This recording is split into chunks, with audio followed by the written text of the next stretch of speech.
এই যে মিস, আপনি আমার কোকটা খেলেন কেন? ফোনে কথা বলছিল রাকা, বান্ধবীর সাথে জরুরি কথা। কিন্তু কে যেন পেছন থেকে এসে ওকে ডাকলো। বিরক্ত হয়ে দৃষ্টি ফেরাতেই নজরে এলো লম্বা চওড়া সুন্দর মতন একটা ছেলে দাঁড়িয়ে আছে সামনে। চোখে তার প্রশ্নবোধক দৃষ্টি। ব্যাপারটা কি সেটা বোঝার জন্য অপর পাশে থাকা ব্যক্তিকে কিছু না বলেই ফোনটা কেটে দিল। সেটা ব্যাগে ভরতে ভরতে ফিরে তাকালো লোকটার দিকে। শান্ত গলায় বলল, আমাকে কিছু বলছিলেন? আমার কোক।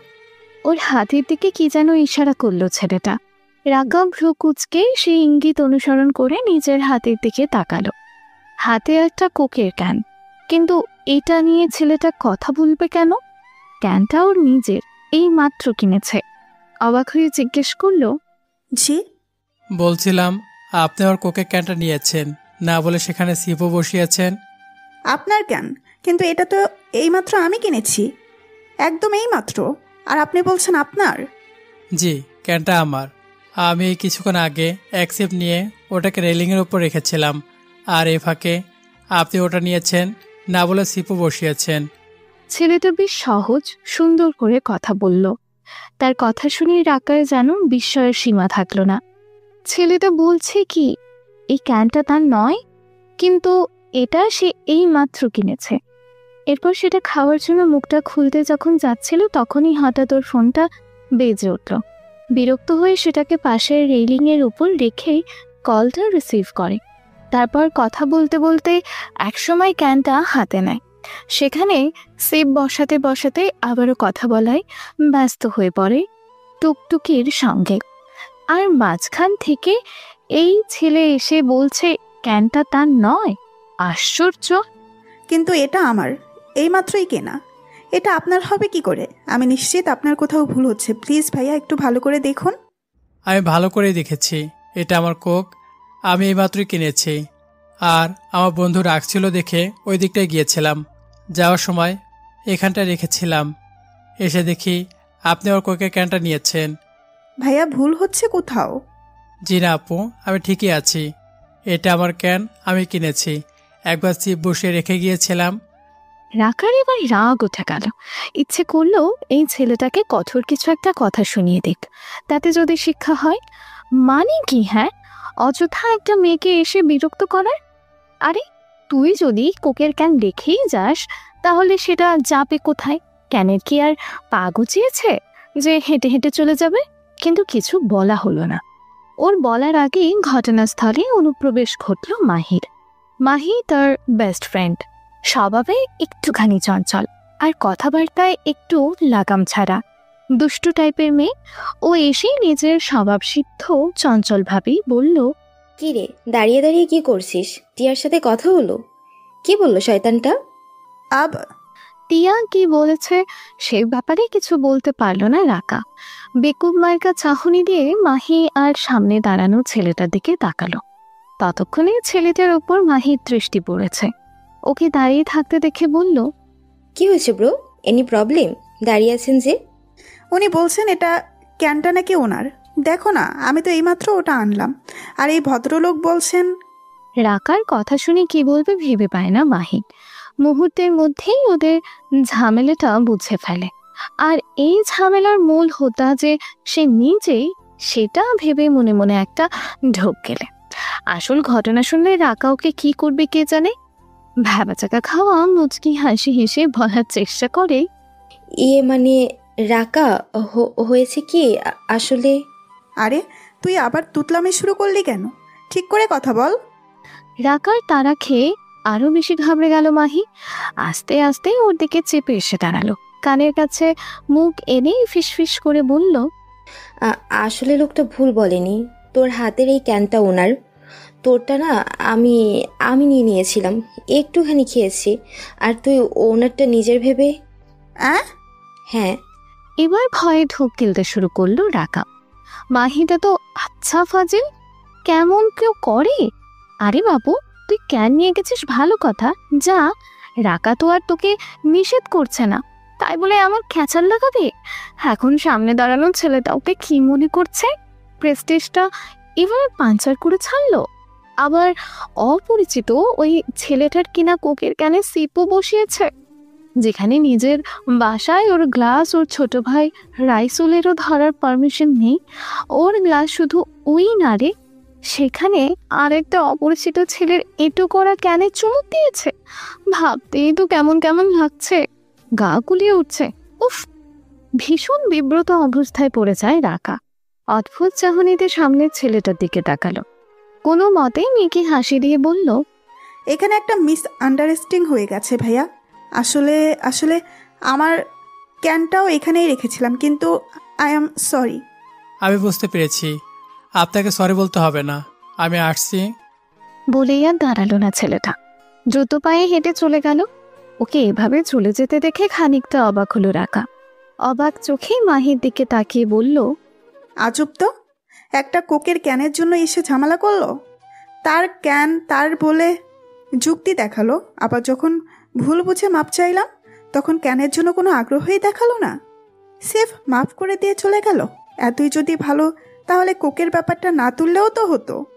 রাকার কথার প্রত্যুত্তরে মুচকি হাসলো মাহি। এ হাসিকে বলে দুষ্টুমির হাসি। ভ্রু নাচিয়ে বলল, আরে গাদি, এটা বুঝিসনি? ছেলেটা তোর সাথে কথা বলার জন্য একটা চান্স নিল। কোকের ক্যানটা জারি হোক, কথা বলার সুযোগ যখন আছে তখন মিস করবে কেন? এসব হলো ছেলেদের বিশেষ টেকনিক, বুঝছিস? মেয়ে পটানোর কায়দা। কথা শুনে বিরক্তিতে ভ্রু জোড়া কুঁচকে এলো রাকার। মাহির দিকে তাকে ঠোঁট উল্টেই বলল, তুই যে কিনা সব কিছুতেই উল্টাপাল্টা চিন্তা ভাবনা, যা সর এখান থেকে। বলেই হাত দিয়ে ঠেলা মেরে চলে যায় সেখান থেকে। মাহি এক পলক বোকা দৃষ্টিতে তাকায়। সে ভেবেছিল ছেলেটা যাওয়ার পরপরই রাকা ওকে আচ্ছা মতো ছাড়বে, শুধু ঝাড়াঝাড়ি নয়, বিনা উইলে ধুয়ে ছাড়বে। কিন্তু ও কিচ্ছুই করলো না। ভাবতেই নিজেকে কেমন যেন বোকা বোকা লাগলো। তারপর কি যেন মনে হতে সামনে তাকিয়ে দেখলো রাকা এগিয়ে গেছে অনেক দূর। তাই ছুট লাগিয়ে পিছু নেয় ওর, আর চিল্লিয়ে ডাকতে থাকে, রাকা, এই রাকা, দাঁড়া বলছি। বিছানায় পায়ের ওপর পা তুলে শুয়ে আছে মায়া। হাতে তার ফোন, দ্রুত হাতে মেসেজ টাইপ করে চলেছে সে। যত সম্ভব ফাস্ট টাইপিং করে দ্রুত সেন্ড করে দিচ্ছে। ঠোঁটের কোণে শয়তানি হাসি, যাকে বলা হয় ডেভিল স্মাইল। লাইনের ওপাশে থাকা ব্যক্তিটিও সমান তালে রিপ্লাই দিয়েই যাচ্ছে। দুজনে চ্যাট করছে তুমুল গতিতে। কথাবার্তার পর্যায়েও বেশ তুঙ্গে। মাখো মাখো প্রেমে হাবুডুবু খাচ্ছে উভয়। কি রে, করছিস কি? বয়ফ্রেন্ডের সাথে চ্যাটিং? কারো ফোরন কাটা কণ্ঠ শুনে ফোন থেকে চোখ তুলে তাকালো মায়া। রুমের দরজায় দাঁড়িয়ে আছে ওর ছোট্ট বোন ছায়া। চোখে তার দুষ্টুমির হাসি। প্রত্যুত্তরে মায়া হাসলো, নিজের কাজে ব্যস্ত থেকেই বলল, আজবাজাও যা করি এখনই তাই করছি, এটা জিজ্ঞেস করার কোনো মানে হয়? না, তারপর মানুষের ভালো হতে কতক্ষণ লাগে?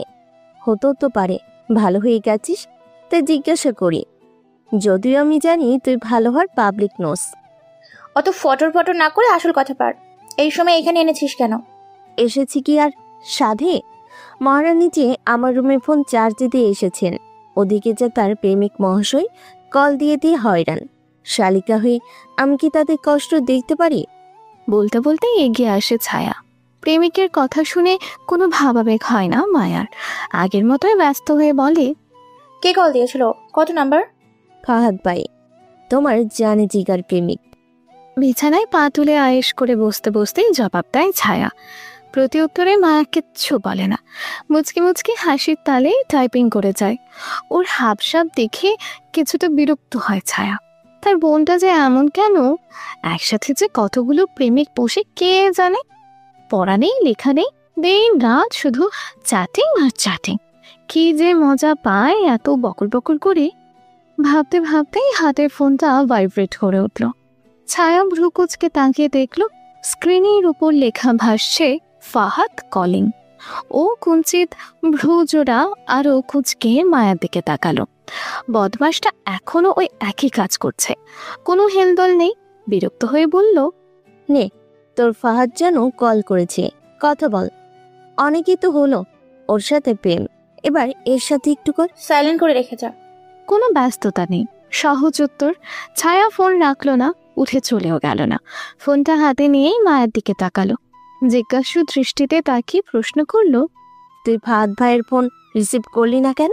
তুই তো খুব ভালো করে জানিস সবাই টাইম পাস করলেও ফাহাদ ভাই তোকে সত্যি ভালোবাসে। ফোন পিক না করলেও বেচারা টেনশন করবে না? করলে করুক, তাতে আমার কি? আমি কি ওর খাই না পড়ে? এবারে ছায়ার দিকে পূর্ণ দৃষ্টিতে তাকিয়ে দেখল ও। হাতের ফোনটা সাইডে রেখে উঠে বসলো, মাথার নিচের বালিশটা টেনে পিঠের নিচে রাখলো, তাতে হেলান দিয়ে আয়েশি ভঙ্গিতে বসতে বসতে বলল, তুই আবার ওর প্রতি এত মায়া দেখাচ্ছিস কেন? এই প্রেমে টেমে পড়ে গেলি না তো? শোন, ও আশা বাদ দে। ফাহাদ আমার সোনার ডিম পাড়া হাঁস, ওকে আমি ছাড়ছি না। ছিছি আপু, কিসব বলিস তুই? ফাহাদ ভাইকে নিয়ে আমি কেন ভাবতে যাব? না, ভাবলেই ভালো। সেটা আমি পছন্দ করব না, কারণ ফাহাদ আমার। ফাহাদের ওপর মায়ার এত কর্তৃত্ব সহ্য হলো না ছায়ার। মনে মনে খুব বেশি বিরক্ত হলো। মেয়েটা নিজে যখন সারা দিন অন্য ছেলেদের সাথে প্রেম করে, ফ্লার্ট করে বেড়ায়, তখন ফাহাদের কথা ওর মনেই থাকে না। অথচ ফাহাদ যদি ওকে কখনো কল করতে ভুলে যায় তাহলেই হয়েছে। তখন যে ন্যাকামো করে সেটা দেখলে ওর গা জ্বলে যায়। ওর হাজারটা বয়ফ্রেন্ড আছে, কিন্তু ফাহাদের একমাত্র ওই আছে। ছেলেটা ওকে অসম্ভব রকমের ভালোবাসে। মায়া তার বিন্দু পরিমাণও বাসে কিনা সন্দেহ। কিছুক্ষণ চুপ করে থেকে মনে মনে কি যেন ভাবলো, তারপর ওর দিকে তাকিয়ে বলল, আচ্ছা আপু, সত্যি করে বলতো, তুই কি ফাহাদ ভাইকে ভালোবাসিস? তোদের এতদিনের রিলেশন। সেটা জানা কি তোর খুব বেশি জরুরি? নিজের কাজ করতে পারছিস না? না মানে? এত বক বক না করে এখান থেকে যা তো। তোর কথা শুনতেই ইচ্ছে করছে না আমার। যা এখান থেকে। ধমকে উঠল মায়া। ছায়া কেমন মন খারাপের দৃষ্টিতে তাকালো, কিন্তু ওর কোনো ভাবাবেগ হলো না। ফোনের স্ক্রিনে চোখ রেখে বলল, কি হলো? যা। যাচ্ছি। দ্রুত পায়ে হেঁটে চলে যায় ছায়া। ও ঠিক চলে গেছে কিনা সেটা একবার দেখার জন্য দৃষ্টি তুলে দরজার দিকে তাকালো মায়া। না, চলেই গেছে। মেয়েটা থাকলেই যত যন্ত্রণা, বয়সে ছোট হয়েও যত সব জ্ঞানের ভান্ডার নিয়ে বসে থাকে, আর সুযোগ পেলেই ছাড়তে থাকে ওর ওপর। তাতে ভয়ঙ্কর মেজাজ খারাপ হয়ে যায়। ভেবেই একটা শ্বাস ফেলে সে। নিজে দ্বিতীয় ফোনটা হাতে নিয়ে চেক করে কল লিস্ট। ফাহাদ নামের পাগল প্রেমিক কল করেছে বেশ কবার। একবার ভাবে কল দেবে, তারপর কি যেন ভেবে আর ডায়াল করে না। ফোনটা একপাশে রেখে আগের ফোনটা হাতে নেয়। এতক্ষণ যার সাথে কথা বলল সে এখন ব্যস্ত, তাকে কল দিয়ে লাভ নেই। তাই লিস্টের আরও একজনের নাম্বার বের করে শুরু করলো প্রেমালাপ। কিছুক্ষণের মধ্যেই তার সাথে মত্ত হয়েও গেল মধুর আলাপে। পার্সে হাত ঢুকিয়ে চমকে উঠল টাকা। এ কি, সেখানে টাকা কই? হন্ততন্ত হয়ে হাত চালায় ব্যাগের প্রতিটা কোনায়, প্রতিটা চেইনের ভেতরে। কিন্তু না, চিরুনি তল্লাশি চালিয়েও সেখানে কোনো টাকা কেন, পয়সাও পাওয়া গেল না। রাকা সকালবেলার কথা মনে করার চেষ্টা করলো। হাত খরচের টাকা শেষ হয়েছে বলে মায়ের কাছে গিয়েছিল টাকা নিতে। মা তখন ব্যস্ত ছিলেন, বললেন পরে দিয়ে দেবেন। রাকা বেরিয়ে এলো। রুমে এসে বই নিয়ে বসার পর সেখানে হাজির হলেন তার মা মিসেস পারভিন। টাকাটা টেবিলের ওপর রেখে চলে গেলেন। ও তখন বইয়ে মগ্ন, বলল পরে নিয়ে নেবে। তারপর আর মনে পড়ল না। তার মানে কি সে টাকা নিয়ে আসেনি? কিন্তু ও তো বাসে চড়ে বসেছে। এখন যদি ওর কাছে ভাড়া দেওয়ার মতো টাকা না থাকে, তখন এসব লোকাল বাসের কন্ডাক্টররা কি তাকে ছেড়ে দেবে ভেবেছে? কখনো না। এরা কখনোই কারোর জন্য কম্প্রোমাইজ করবে না। কারো সমস্যার কথা তো বোঝার চেষ্টা করবেই না, উল্টো চড়া গলায় অপমান করবে। অবশ্য দোষ তাদের না, কিছু কিছু মানুষ আছে এমন যে ওরা ইচ্ছে করেই টাকা না এনে পাবলিক বাসে চড়ে ঘুরে বেড়ায়, ইচ্ছা করে বিনা টিকিটে ট্রেন ভ্রমণ করে। কিন্তু টাকা এখন কি করবে? একটু পর কন্ডাক্টর লোকটা যখন এসে ভাড়া চাইবে তখন কি করবে সে? ওঠার সময় বাসের দরজায় দাঁড়িয়ে টাকা গুনছিল সেই কন্ডাক্টর লোকটা। তার দিকে চোখ পড়তেই কেমন করে যেন তাকালো। রাকার কাছে অস্বস্তি লেগেছিল সেই দৃষ্টি বুঝে। গা ছমছম করে উঠেছিল মুহূর্তে। এখন কি করবে সেটা ভাবতেই শরীর বেয়ে একটা হিম শীতল স্রোত বয়ে গেল। রাকা অনুভব করলো তার গা ঘামছে, গলা কপাল বেয়ে চুয়ে চুয়ে পড়ছে বিন্দু বিন্দু ঘাম। আসন্ন সংকটের আতঙ্কে বুকের ভেতরকার মাংসল পিণ্ডটা ধীরিম ধীরিম করে বাজছে। ইচ্ছে করতে থাকে ঝাঁপ দিয়ে বাস থেকে নেমে যাওয়ার, কিন্তু সেটা আর হয়ে ওঠে না। তার আগে কন্ডাক্টর পদবীর লোকটা ভাড়া তুলতে তুলতে এগিয়ে আসে ওর দিকে। অন্য পাশের সিটের ভাড়া তুলতে তুলতে হুঁশিয়ার করে, আপা ভাড়াটা দেন। রাখা শুকনো একটা ঢোক গেলে জিভ দিয়ে শুষ্ক ঠোঁট ভিজিয়ে নেয়, কিন্তু বলার মতো কোনো ভাষা খুঁজে পায় না। ভয়ে চোখ খিচে বন্ধ করে। যখন সে এই ভরা বাসের মধ্যে দাঁড়িয়ে বলবে সে ভুলবশত টাকা আনেনি, তখন কেমন হবে? কেউ কি তাকে সাহায্য করবে, নাকি উৎসুক জনতার মতন তাকিয়ে থাকবে হাঁ করে? তাকিয়ে থাকার সম্ভাবনাই বেশি। আজকালকার দুনিয়ায় মানুষ সহানুভূতি প্রদর্শনের চেয়ে দাঁড়িয়ে দাঁড়িয়ে মজা লুটতে বেশি পারদর্শী। লোকটা ওদিকের ভাড়া তুলে পাশ ফেরে ওর বিলম্ব দেখে বিরক্তিতে বলে, আপা বাইর করেন। বলেই হাত বাড়িয়ে দাঁড়িয়ে থাকে। রাকা বসেছিল জানালার পাশের সিটে। ওর পাশে আরও একজন আরোহী ছিলেন। তিনি টাকা বের করলেন। কন্ডাক্টর সাহেব তার টাকাটা গুনতে থাকে। আর একবার তাড়া দিয়ে উঠতে চাইলেন, কিন্তু ওর পাশে থাকা ভদ্রলোক তখন বললেন, ওনার ভাড়াটাও ওখানে দেওয়া আছে, নিয়ে নিন। রাকা এতক্ষণ ভয়ে চোখ বন্ধ করেছিল। লোকটার কথা শুনে অবাক হয়ে চোখ খুলে তাকালো। কন্ডাক্টর সাহেব ভ্রু কুঁচকে আছেন। হয়তো তিনি বিরক্ত। একটা মেয়েকে অপমান করতে না পারায় হয়তো দুঃখ পেয়েছেন। আমাদের সমাজটাই এমন, কেউ বিপদে পড়লে আমরা সাহায্য করি না, উল্টো অপমান অপদস্থ করার জন্য উঠে পড়ে লাগে। মুখ খুললেন কন্ডাক্টর। পাশের আরোহীর দিকে তাকিয়ে বললেন, ইনি আপনার কে হয়? সেটা আপনার জানা জরুরি না, আপনি ভাড়াটা নিয়ে যান। লোকটার কঠিন স্বর শুনে মুখটা বেজার করে চলে গেলেন কন্ডাক্টর। রাকা যেন হাঁপ ছেড়ে বাঁচল। যাক, অপমানের হাত থেকে বাঁচা গেল। কিন্তু লোকটা সাহায্য করলো কেন? কিছুটা অবাক স্বরে বলল, আপনি আমার ভাড়াটা দিলেন যে? আপনি তো টাকা আনেননি, অথবা আনতে ভুলে গেছেন। তার সহজ উত্তর শুনে চমকে উঠল রাকা। সে যে টাকা আনেনি সেটা এই লোকটা বুঝলো কি করে? বিস্ময়ে তাকিয়ে বলল, সেটা আপনি বুঝলেন কি করে? এটা আপনার চেহারা দেখে বুঝতে পেরেছি। লোকটার বুঝদার কথা শুনে মনে মনে বেশ শান্তি পেল রাকা। যাক, দুনিয়াতে এখনো ভালো মানুষ আছে। তবে তাই এই ভালো মানুষটার দেখা পেল ও। আর চোখে লোকটার দিকে তাকালো। এতক্ষণ পাশে বসে থেকেও তার দিকে তাকানোর প্রয়োজন বোধ করেনি, তাই এবার তাকালো। 25-26 বছরের স্বাস্থ্যবান যুবক। পরনে আকাশি রঙের চেক শার্ট আর জিন্স প্যান্ট। বাঁ হাতের ওপরে ভাঁজ করে রাখা মেডিকেল অ্যাপ্রন। লোকটা কি তবে ডাক্তার গোছের কেউ?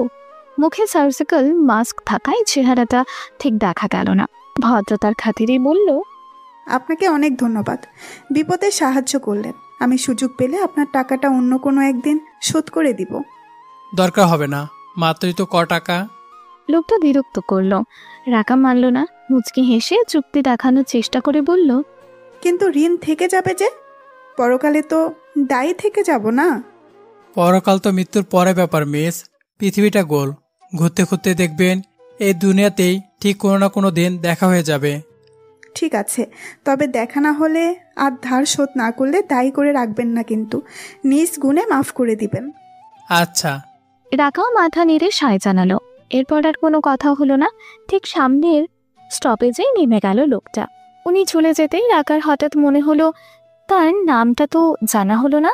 জানা থাকলে বোধহয় ভালো হতো। যাকে অত ভেবে লাভ কি? ভাগ্য থাকলে ঠিক দেখা হয়ে যাবে, তখন না হয় শোধ করে দেবে এসে ধার। পার্কে বসে নিজের 33 নম্বর বয়ফ্রেন্ডের জন্য অপেক্ষা করছিল মায়া। আজ নিয়ে দ্বিতীয় দিন ও এই ছেলের সাথে দেখা করতে এসেছে। মায়া অনেক অনেক বয়ফ্রেন্ড পোষে, কিন্তু সহজে তাদের সাথে দেখা করে না। দেখা করলেও খুব কম। ওর যত প্রেম মধুর মধুর আলাপ সব ফোনের ভেতরেই সীমাবদ্ধ। সামনাসামনি দেখা সাক্ষাৎ ও তখনই করে যখন দেখে সম্পর্ক বেশ ভালো হচ্ছে, গভীর হচ্ছে। কারণ অধিকাংশ ক্ষেত্রে ফ্ল্যাটিংয়ের সময়ে ওর সব আগ্রহ হারিয়ে যায়। মতের মিল হয় না, ঝগড়া বেজে যায়। আজ পর্যন্ত টিকে থাকা সম্পর্ক হয়েছে ওই একটাই, যার সাথে আজ 3 বছরের সম্পর্ক। ফাহাদ বুয়েটের স্টুডেন্ট, অসম্ভব মেধাবী, দেখতে যেমন হ্যান্ডসাম ওর প্রতিও তেমনই কেয়ারিং। অফিসিয়ালি ওকেই নিজের বয়ফ্রেন্ড হিসেবে ইন্ট্রোডিউস করে মায়া। এক ছেলেটা ওকে অনেক বেশি ভালোবাসে, তাই এত এত বয়ফ্রেন্ডের ভিড়েও ওকে সামাল দিয়ে রাখে সে। অনেকটা সময় পার হয়ে যাওয়ার পরও যখন তার সে বয়ফ্রেন্ড এলো না, তখন সে মনে মনে বেশ রেগে গেল। সাহস কত বড়, ওকে অপেক্ষা করিয়ে রেখেছে। আজ আসুক না আসুক, ব্রেকআপ যদি না করেছে তবে হয়েছে। ভাবতে ভাবতে পার্কের গেটের কাছে আসতে দেখা গেল ওর সেই বয়ফ্রেন্ডকে। ছেলেটা কেমন হন্তদন্ত হয়ে আসছে। পরনে শার্টের এক হাতের স্লিভ কোণে পর্যন্ত গোটানো, অন্যটা কবজি পর্যন্ত। প্যান্টেরও সেম অবস্থা, এক পা গুটিয়ে রাখা, অন্যটা ঠিকঠাক। কেমন পাগলের মতো লাগছে। ছেলেটার সমস্যাটা কি? এমন সংসেজে ঢং করছে কেন? আজও বলতে বলতেই ছেলেটা ওর সামনে এসে দাঁড়ালো। হাঁপাতে হাঁপাতে সরি বলল, কিন্তু মায়ার কোনো ভাবাবেগ হলো না। সে বেশ কঠিন করে বলল, যেই ছেলে টাইপ মেনটেন করতে পারে না তার সাথে আমি সম্পর্ক রাখি না, সো তোমার সাথেও রাখছি না, নাও বাই। বলেই ব্যাগ হাতে করে উঠে দাঁড়ায় মায়া। ছেলেটা হতবম্ব চাহনিতে তাকিয়ে থাকে। মায়া দাঁড়ায় না, গটগট করে হেঁটে এগিয়ে যায়। ব্যাপারটা বুঝতে পেরে নিজেও পিছু পিছু দৌড়াতে থাকে ছেলেটা। ওর হাত আঁকড়ে ধরে বলে, এসব তুমি কি বলছো জান? এই সামান্য কারণে কেউ ব্রেকআপ করে নাকি? জান, শোনো আমার কথা প্লিজ। ওর হাত ধরার দুঃসাহস দেখে রাগে ফেটে পড়ল মায়া। ঝটকা দিয়ে হাত ছাড়িয়ে নিয়ে বলল, হাত ছাড় আমার। তোর এত বড় সাহস, তুই আমায় দাঁড় করে রাখছোস? ওই কতক্ষণ বসে ছিলাম আমি, জানোস তুই? আধা ঘন্টা ধরে বসে থাকার পর তুই কস সরি। তো সরিটা আমি খেতাই মুখ। থাক তুই, আমি জায়গা। বলেই আর কোনো সুযোগ না দিয়ে সেখান থেকে চলে যায় মায়া। ভীষণ রাগ লাগছে তার। এত ছেলে ওর সাথে দেখা করার জন্য এত কিছু করে, আর এই ছেলেটা ওকে বসিয়ে রাখে। মায়ার সময়ের কোনো দাম নেই। রাগে ফুসতে ফুসতে একটা রিক্সা ডাকে মায়া। রিক্সায় চড়তেই হঠাৎ ফোনটা বেজে উঠল। কে ফোন করেছে সেটা দেখলো না মায়া, মনে করলো 33 নাম্বার কল করেছে। রাগে গজগজ করতে করতে ফোন রিসিভ করে বলল, ওই তোরে কইলাম না আমারে কল দিবি না, কল দাস কে? কই নাই আমি, ব্রেক। আর কিছু বলতে পারল না সে। তার আগেই ফোনের উপাস থেকে শোনা গেল সুন্দর এক তরুণের কণ্ঠ। সে অবাক হয়ে বলছে, কি হয়েছে তোমার মায়া? এমন রেগে আছো কেন? কণ্ঠ শুনে থমকে গেল মায়া। না, ফাহাদের সাথে রাগারাগি করা যাবে না। নিজেকে যথাসম্ভব ঠান্ডা রাখার চেষ্টা করলো। কিছুটা অভিমানের সুরে বলল, এতক্ষণ পর আমার কথা মনে পড়লো তোমার, তাই না? সারাদিনে কয়বার কল দিলাম, খোঁজ তো নিলে না। প্রেয়সীর অভিমান দেখে মুচকি হাসলো ফাহাদ। মান ভাঙানোর জন্য বলল, আমি যখন কল দিলাম তখন তো ধরলে না। কাল কতবার কল করেছি দেখেছো তুমি? আর আজ আমি কল রিসিভ করিনি বলে রাগ করেছো? এত অন্যায়, এই মাসুম বাচ্চার উপর মহা অন্যায়। কথা শুনে কিছুটা দমল মায়া। অভিযোগ মিথ্যে নয়, ঠান্ডা গলায় বলল, আমি তখন ঘুমাচ্ছিলাম, ফোন সাইলেন্ট করা ছিল। আমিও তখন ব্যস্ত ছিলাম, এক্সাম হলে এক্সাম দিচ্ছিলাম। এবারে সব ঝগড়াঝাটি মিটে যায়। সদ্য ব্রেকআপ করে মায়ার মন মেজাজও ভালো হয়ে যায় ফাহাদের সাথে কথা বলে। বলল, কিন্তু তুমি তো জানো আমাকে কল দিয়ে না পেলে আমার খুব মন খারাপ হয়, একদম ভালো লাগে না, কেমন টেনশন টেনশন লাগে। এমন ভাব করে সে কথা বলে যেন ফাহাদ ছাড়া ওর জীবনে আর কেউই নেই। তাই ফাহাদ কল রিসিভ না করলে সে খুব কষ্ট পায়, মন ভালো থাকে না। অথচ এসবের এক বর্ণ সত্য নয়। ও সবার সাথে এমন মধু মেখে মেখে কথা বলতে ওস্তাদ। এদিকে ওর এমন মিষ্টি মিষ্টি কথা শুনে মনে মনে খুব খুশি হয় ফাহাদ। ভাবে ভাগ্য করে এমন মেয়ের দেখা পেয়েছে। একেবারে সহজ সরল মিষ্টি একটা মেয়ে। টিএসসিতে বসে আছে 3 বান্ধবী, রাকা, মাহি আর টিয়া। ছোট ছোট কফির কাপের চুমুকের সাথে আড্ডা জমে উঠছে ওদের। আলোচনা চলছে টিয়ার চোখ নিয়ে। মেয়েটা ছোটবেলা থেকে চশমা ব্যবহার করে, তবু চোখের অবস্থা খুবই খারাপ। প্লাস পাওয়ার, দিনকে দিন ওর চশমার পাওয়ার আরও বেড়েই চলেছে। গত পরশুদিনও ডাক্তারের কাছে যেতেই তিনি চশমার পাওয়ার আরও বাড়িয়ে দিলেন।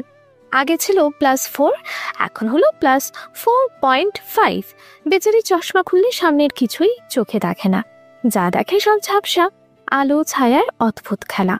সেটা নিয়েই বেচারির যত দুঃখ আর বান্ধবীদের ঠাট্টা মশকরা। ওদের কথাবার্তা শুনে বিরস মুখে বসে আছে টিয়া। মুখে রানি, চোখে আর নতুন চশমা। আগের ফ্রেমটা বদলেছে, নতুন লাগানো গোল ফ্রেমে তাকে কেমন অদ্ভুত দেখাচ্ছে। মাহি তার স্বভাবসুলভ ফাজলামো করেই বলল, আরে টিয়া, তোর তো ভবিষ্যৎ অন্ধকার। কেন? অত চোখের সমস্যা ছাড়া আর কোনো প্রবলেম নেই তাহলে? কাপে চুমুক বসিয়ে প্রশ্ন করল রাকা। প্রত্যুত্তরে মাহি দুষ্টু চোখে তাকালো, বলল, আরে চক্ষুরত্ন বড় রত্ন জানিস না, বেচারির চোখ খারাপ, চশমা ছাড়া একেবারেই কানাতো। তো ভ্রুকুচকে একই সাথে প্রশ্ন করে রাকা টিয়া। ওরা বেশ বুঝতে পারছে মাহির মতলব বেশ খারাপ। সে এখন এমন কিছু বলবে যাতে দুজনেরই মুখ হাঁ হয়ে যায়। তার ঠোঁটের কোণের বাঁকা হাসি তার প্রমাণ। ওদের চিন্তাকে ঠিক ঠিক প্রমাণ করেই মাহি বলল, টিয়ার বাড়িতে বিয়ের কথা চলছে, বিয়ে তো হাফ ফাইনাল, এখন বিয়ের সময় চশমা চোখে ওরে কেমন এলিয়েন লাগবে ভাবছিস? আর তারপর কোনো কারণে চশমা খুললে জিজু সামনে দাঁড়ায় থাকলেও তো এই আন্ধা চোখে দেখবে না রে। ভাসুর রাতে যে কি করবে আল্লাহ মাবুদ। মাফ কর বই, মাফ কর, এবার আল্লাহর ওয়াস্তে থাম। মাহির কথা শেষ করার আগেই হাত জোর করে ওকে থামতে অনুরোধ করে টিয়া। ওর লাগাম ছাড়া কথাবার্তা একেবারেই সহ্য করতে পারে না সে। কথা শেষ করতে না পেরে মুখটা বেজার করে ফেলে মাহি। আর রাকা বিরক্ত কণ্ঠে বলে, এত সুদূর প্রসারী চিন্তাভাবনা কেন তোর? ভাই আমি প্র্যাকটিক্যাল লাইফে বিশ্বাসী, তো প্র্যাকটিক্যাল চিন্তা করব না? বি প্র্যাকটিক্যাল ইয়ার। গভীরভাবে টিয়ার প্রবলেমটা নিয়ে ভাব, জিজুর কপালে যে কি আছে। ওই, ওর প্রবলেম নিয়ে তোরা ভাবতে বলছে কেউ যে তোর এত মাথা ব্যথা? নিচের চরকায় তেল দে না। রাকার কথায় বেশ বিরক্ত হলো মাহি। মেয়েটা ওর সব কথায় বাগড়া বাজায়। অবাক সঙ্গে বিরক্তিতেই বলল, এটা তুই কি বললি রাকা? আমার বান্ধবীর নিয়ে আমি ভাববো না? এটা কি খালি ওর চিন্তার বিষয়, আমার না? তো তুই কি করতে চাস? ওর বদলে বিয়েটা তুই করবি? ভ্রুকুচকে প্রশ্ন ছড়ে রাখা। প্রতি উত্তরে লাজুক হাসতে দেখা যায় মাহিকে। লজ্জা লজ্জা ভাব নিয়ে বলল, তাতে আমার সমস্যা নেই, ব্যাটার চেহারা সুরত ভালোই আছে, কিন্তু সমস্যা একটাই, ব্যাটায় যে মাস্টার, দেখা যাবে কথায় কথায় মাস্টারের বিদ্যা ফলাচ্ছে। তখন না ভাই, দরকার নেই, টিয়ার জিনিস টিয়াই নে, আই হ্যাভ নো ইন্টারেস্ট। ওর কথা শুনে হেসে ফেলল রাখা, কিন্তু রাগে লাল হয়ে উঠল টিয়ার মুখ। দাঁত কটমট করে বলল, তার মানে তুই ওনার দিকে নজর দিচ্ছিলি? এই ছিল তোর মনে? দাঁড়া। বলেই হাতের কাপটা রেখে হামলে পড়ে ওর ওপর। দুহাতে কিল ঘুষি বাগিয়ে দেয় মাহির দিকে। মাহিও কম যায় না, পাল্টা আক্রমণ শুরু করে। দুজনে লেগে যায় তুমুল মারামারিতে। সেটা দেখে খিলখিলিয়ে হেসে উঠল রাকা। তার এই বান্ধবী দুটো যে কিনা এই ভালো তো এই মন্দ, এই খুব দরদ দেখাবে, এই পিটানোর জন্য হাত খুসখুস করবে। তাদের মারামারি যখন শেষ হলো তখন দুজনেই বেশ ক্লান্ত। টিয়ার চুল এলোমেলো, চোখের উপর এঁটে রাখা চশমার দাঁত ভেঙে নাকের সামনে ঝুলছে। মাহির হাতে রয়ে গেছে তার ভাঙা ডান্ডা। মাহির চেহারাও বেশ দেখার মতো। গালের কাছে টিয়ার ধারালো নখের আঁচড় লেগে লাল হয়ে উঠেছে। সুন্দর পরিপাটি চুলেরও বেহাল দশা। দুজনেই দুজনের দিকে তাকিয়ে রাগে খুঁজছে। মাহি চিরবির করে উঠে বলল, শালি, আমার এত সুন্দর করে বাঁধা চুলগুলো তুই কি করলি? হ্যাঁ, ছিঁড়ে ফেললি? তুই আমার চশমা ভাগলি কেন? আমার নতুন চশমা। ভাঙছি বেশ করছি, তুই আমার গালে খামচি দিলি কেন? কি বললি তুই? তোরে আমি? এদের হাবভাব দেখে মনে হচ্ছে পুনরায় মারামারি করার জন্য প্রস্তুত হচ্ছে ওরা। এখনই সামাল দেওয়া দরকার, তাই কিছুটা সংযত হলো ওর রাখা। যদিও এদের কাজ কারবার দেখে ওর জন্য হাসি আটকে রাখা দায়, তবুও চেষ্টা করলো ওদের ঠান্ডা করবার। বলল, তোরা কি শুরু করলি দোস্ত? এখনো প্রাইমারি স্কুলের বাচ্চা কাচ্চাদের মতো মারামারি করিস। Shame on you guys. রাগ তোর সেম, আমার চুল টুল ছিঁড়ে একাকার করছে, আর ওরে আমি ছেড়ে দেবো ভাবছিস? কখনো না। রাগে তেতে ওঠে মাহি। টিয়াও কম যায় না, সেও তার স্বরে চেঁচিয়ে উঠল, তোরেও আমি ছেড়ে দেব না। আমার নতুন চশমা ভেঙেছিস তুই, দাম নিয়ে ছাড়বো। আহা, থাম না একটু, এত রাগলে চলে? কুল গাইস, কুল। রাকার মধ্যস্থতায় আর কোনো কথা বলে না কেউ। মুখ ফুলিয়ে বিপরীত দিকে তাকিয়ে থাকে দুজন। রাকা হাসে, নিজও আর কিচ্ছু বলে না। কিন্তু এই নীরবতা শুধুমাত্র কিছুক্ষণের। একটু পরেই হঠাৎ চেঁচিয়ে ওঠে মাহি, এই রাকা, এই দেখ তো, এটা সেই দিনে সে ছেলেটা না? ওই যে রেস্টুরেন্টে গিয়ে ক্যান নিয়ে ঝগড়া করলি, দেখ তো। কথা শুনে ফিরে তাকায় দুজনেই। দেখতে পেল ওদের ঠিক অন্য পাশে দাঁড়িয়ে আছে 3-4টা ছেলে। দেখেই বোঝা যাচ্ছে এরা ভার্সিটি পড়ুয়া ছেলে। কফির কাপ হাতে তাদের মধ্যেও চলছে তুমুল হইচই। রাকা সূক্ষ্ম চোখে তাকালো, খেয়াল করলো দলের প্রাণ হয়ে যে ছেলেটা আড্ডা জমাচ্ছে তার দিকে। পরনে ওশেন ব্লু কালারের ডেনিম শার্ট আর জিন্স প্যান্ট। শার্টের বোতামগুলো উন্মুক্ত করে রাখার কারণে ভেতরের হোয়াইট কালারের টি শার্টটা নজরে আসছে বেশি। ট্রিম কাটটা সুন্দর চুল। মুখের দিকে তাকাতেই মনে পড়ল সেদিনের কথা, রেস্টুরেন্টে খেতে গিয়ে ক্যান নিয়ে কথা কাটাকাটির কথা। সেদিন ভুলবশত ওই ছেলেটার ক্যানে সিপ বসিয়েছিল সে। ভাবতেই অপ্রতিভ হলো খানিকটা। দ্রুত চোখ সরিয়ে নিল। ছেলেটার গলার আওয়াজ এ পর্যন্ত আসছে। রাকা না চাইতেও সে কণ্ঠস্বর খেয়াল করলো। হঠাৎ করে খুব বেশি পরিচিত লাগতে লাগলো ওর। না, সেদিন যে কথা বলেছিল সেই জন্য ছেলে রাখছে না। মনে হচ্ছে এরপরও এই ছেলের সাথেও কথা বলেছিল, কিন্তু কিভাবে, কোথায়, রাখা মনে করতে পারল না। ওর ধ্যান ভাঙল মাহের কথায়। পোলার হাসিটা যে কি না, উফ, বুকে গিয়ে লাগে। সেদিনটা এত ভালো লাগে নাই। আমি যে ক্রাশ খাইছি রাকারে। রাকা অবাক হলো। এদিকে টিয়া সে ঘটনার কিছুই জানে না। সে বোকার মতো করে বলল, কিন্তু মাহি, তোর না বেস্ট ফ্রেন্ড আছে, তারে রাইখা তুই এই ছেলের উপর নজর দিস কেন? কথা শুনে যেন তেতে উঠল মাহি। দাঁত কটমট করে বলল, বয়ফ্রেন্ড আছে তো কি হইছে, কাউকে দেখে ক্রাশ খাওয়া যাবে না নাকি আইন করে নিষেধ করে দিয়েছে? এদের মতিগতি ভালো লাগলো না রাকার। এরা শুধু ঝগড়া করতে ওস্তাদ। ধমক দিয়ে বলল, ওফ, থামবি তোরা? এবারেও প্রত্যুত্তরে আর কোনো কথা হলো না কারো। মুখ বুজে বসে রইল। পরিস্থিতি স্বাভাবিক করতে প্রসঙ্গ পাল্টালো রাকা। কথা শুরু হলো ভার্সিটির এক্সাম নিয়ে। নোটস কালেক্ট, সমসাময়িক বিষয়, ক্রমাগত প্রসঙ্গ বদলালো। ঝগড়াঝাটি ভুলেই আবারও আড্ডায় মেতে উঠল ওরা। এই রাখা, কোথায় যাচ্ছ? পরিচিত কারো কণ্ঠ শুনে ফিরে তাকালো রাকা। গোলাপি রঙের সালোয়ার কামিজ পরা এক তরুণীকে দেখতে পেল। তাকে দেখে সৌজন্যতায় হাসি ফুটে উঠল ওর ঠোঁটের কোণে। মিষ্টি হেসে বলল, আরে ছায়া যে। তা যাচ্ছিলে কোথায়? বাসায়? এগিয়ে আস্তে আস্তে প্রশ্ন করে ছায়া। রাকা আবারও হাসে, বলে, হ্যাঁ বাসায়। কেন? না মানে, বাসায় যাও কি খুব দরকার? আমি একটু মার্কেটে যাচ্ছিলাম, সাথে কেউ নেই, একটু যাবে আমার সাথে?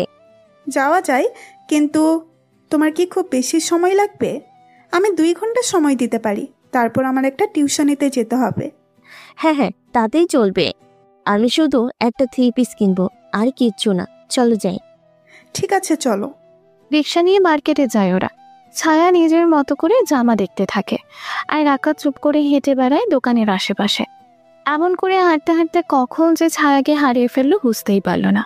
ফিরে এসে ছায়াকে যেখানে রেখে গিয়েছিল সেখানে খুঁজলো, কিন্তু না, সেখানেই ছায়া নেই। প্রমাদ গুনল রাকা। কাজটা ঠিক হলো না। ছায়াকে সঙ্গ দিতে এসে এভাবে লাপাত্তা হয়ে যাওয়া উচিত হয়নি। ছায়াও নিশ্চয়ই ওকে খুঁজছে। ভাবলেও কল দিবে, কিন্তু দুর্ভাগ্য ছায়ার নাম্বারটা ওর কাছে নেই। বিরস মুখে ওখানেই দাঁড়িয়ে থাকলো সে।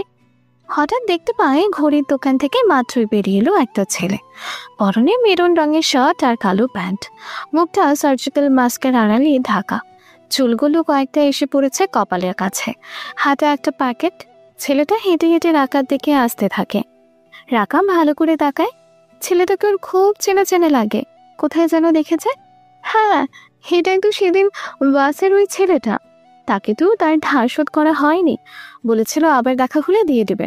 ভাবতে ভাবতেই ছেলেটা ওর সামনে দিয়ে হেঁটে চলে যায়। তার মানে ওকে দেখতে পাইনি। রাকা খানিকটা ইতস্তত করেই ডাকে, এই যে শুনছেন, এই যে, এই ভাইয়া। ডাক শুনে পিছনে ফেললো ছেলেটা। তাকেই ডাকা হচ্ছে কিনা তার নিশ্চিত হওয়ার জন্য এদিক ওইদিক তাকালো। অবশেষে রাকার দিকে তাকাতেই সে হাসি মুখে বলল, আপনাকেই ডাকছিলাম, একটু শুনুন প্লিজ। ছেলেটা অবাক হয়ে কি হয়েছে বোঝার চেষ্টা করে। ইশারায় প্রশ্ন করে কেন ডাকা হলো তাকে। ডাকা এগিয়ে আসে। কাছে এসে কথা বলতে গিয়ে হঠাৎ ইতস্তত বোধ করে। কোনো মতে বলল, মানে আমাকে চিনতে পারছেন? ওই যে সেদিন বাসে আপনি আমার ভাড়াটা দিয়ে দিলেন, আমি সেদিন ভুলবশত টাকা দিয়ে আসিনি, মনে নেই? কথা শুনে কিছুক্ষণ কি যেন ভাবলো ছেলেটা। তারপর কিছু মনে পড়ার ভঙ্গিতে বলল, হ্যাঁ মনে পড়েছে, আপনি তো ছিলেন সেদিন। সত্যি পৃথিবীটা গোল, তাই আবার দেখা হয়ে গেল আমাদের। জি, আপনার টাকাটা সেদিনই শোধ করা হয়নি, এই যে নিন। বলেই নিজের হ্যান্ড ব্যাগ থেকে টাকাটা বের করে রাখা। ছেলেটা হাসে। যদিও মাস্কের আড়ালে তার হাসিটা ওর দৃষ্টিগোচর হয় না, তবুও সে হাসির আওয়াজ কানে আসে। আসলে হাসির আওয়াজ একটি শ্রুতিমধুর শব্দ। ছেলেটা বলল, লাগবে না ও টাকা, রাখুন আপনার কাছে। কেউ বিপদে পড়লে তাকে সাহায্য করা আমাদের দায়িত্ব, তাই করেছি। এখন সে টাকা ফেরত নিয়ে নিজেকে ছোট করতে চাই না। কিছুটা অবাক হলো রাকা। ছেলেটার কথাবার্তা বেশ সুন্দর, গুছিয়ে গুছিয়ে বলতে পারে, আবার মানুষের উপকারও করে। ভালোই আছে, কিন্তু পরক্ষণেই যেন কি মনে হতেই ভ্রু কুচকে আসর। মাহির বানানো ফিলোসফির কথা মনে হয়। ওর মতে, জগতে কিছু কিছু ছেলে আছে যারা মানুষের সামনে এমন ব্যবহার করে যেন সে মহা ভালো, ভাজা মাছটি উল্টে খেতে জানে না টাইপ, ভদ্র নম্র, কিন্তু আসলে তেমন কিছুই না। সবই এদের মেয়ে পটানোর কায়দা, তাদের সামনে ভালো সাজার চেষ্টা। রাকা অবশ্য মাহির এমন ফিলসফিতে বিশ্বাস করে না, কারণ ওর কাছে জগতের সব ছেলেরাই খারাপ, কেউ যেন ভালো হতেই পারে না। যদিও আপাত দৃষ্টিতে এই ছেলেটাকে ওর কাছে যথেষ্ট ভালো বলে মনে হয়েছে, তারপরও ও সম্বন্ধে এমন কিছু ধারণা হওয়া অস্বাভাবিক নয়। ভ্রুকুঁচকে বলল, আপনি কি সবাইকে এমন টাকা ধার দিয়ে ফেরত নেন না নাকি? অবশ্যই না, আপনাকে মাত্র 50 টাকা ধার দিয়েছে বলেই এই উদারতার পরিচয় দিতে পারলাম। এখানে 50 টাকার জায়গায় যদি 1000 টাকা হতো, তাহলে এমন উদারতা দেখানোর সাধ্য আমার হতো না। রাকা বিস্মিত হলো। ছেলেটা বেশ সাবলীল ভাষায় সত্যিটা বলেছে। সত্যি টাকার পরিমাণ কম বলেই এমন উদারতা সে দেখিয়েছে। অঙ্কটা বেশি হয়ে গেলে তো সেটা সম্ভব হতো না। মুচকে হেসে বলল, ঠিক আছে, টাকা ফেরত নাই বা নিলেন, এক কাপ কফি তো খেতে পারেন। আমি না হয় আপনাকে এক কাপ কফিই খাওয়াই। যদি তাতে ধার শোধ করার ইচ্ছা না থাকে তাহলে চলুন। বলেই মৃদু হাসলো ছেলেটা। রাকা খুশি হলো। দুজনেই মল থেকে বেরিয়ে গেল পাশের একটা কফি হাউসে। কফি অর্ডার করা হলো। এই ফাঁকে দুজনে পরিচয়ও হয়ে নিল। ছেলেটার নাম সাদাফ, সাদাফ ইসলাম। মেডিকেল কলেজ থেকে পড়ে এখন ইন্টার্নশিপ করছে। কথা বলতে বলতে কফি চলে এলো। তখন নিজের মাস্কটা খুলে পকেটে রাখলো সাদাফ, কারণ মাস্ক পরে তো আর কিছু খাওয়া যায় না। রাকা প্রথমে খেয়াল করেনি, মাথা নিচু করে কি যেন করছিল। চোখ তুলে ছেলেটার দৃশ্যমান মুখটা দেখতেই যেন এক দফা অবাক হলো। চমকে উঠে বলল, আপনি? সাদাফ ভ্রু কুঁচকে তাকালো, বলল, জি আমি। কিন্তু কি হয়েছে, আপনি এমন করে তাকাচ্ছেন কেন? মানে আপনি সেই দিনকার সেই ছেলেটা না, ভুলবশত যার কোকের ক্যান আমি সিপ বসিয়েছিলাম? প্রশ্ন শুনে একটু অবাক হলো না সাদাফ। স্বাভাবিকভাবে বলল, জি, সেদিন আমার ক্যানটা আপনি নিয়েছিলেন। রাকা আরও অবাক হলো। ছেলেটা তো দেখি সেই ঘটনা বেশ মনে আছে। তাহলেও রাকার সাথে এত সহজ ব্যবহার, ও কি বলবে ভেবে পায় না। গুছিয়ে কথা বলার ভালো গুণটা ওর কোনো কালেই ছিল না, তাই আমতা করে বলল, না, আসলে আমি সেদিন ইচ্ছে করে করিনি, কিন্তু আপনি তারপরেও কেন সেদিন বাসে আমাকে সাহায্য করলেন? ওর কথা শুনে এবার যেন বোকা বনে গেল সাদাফ। আশ্চর্য, সেদিনের ঘটনার জন্য কি একটা মানুষ বিপদে পড়লে তাকে সাহায্য করবে না?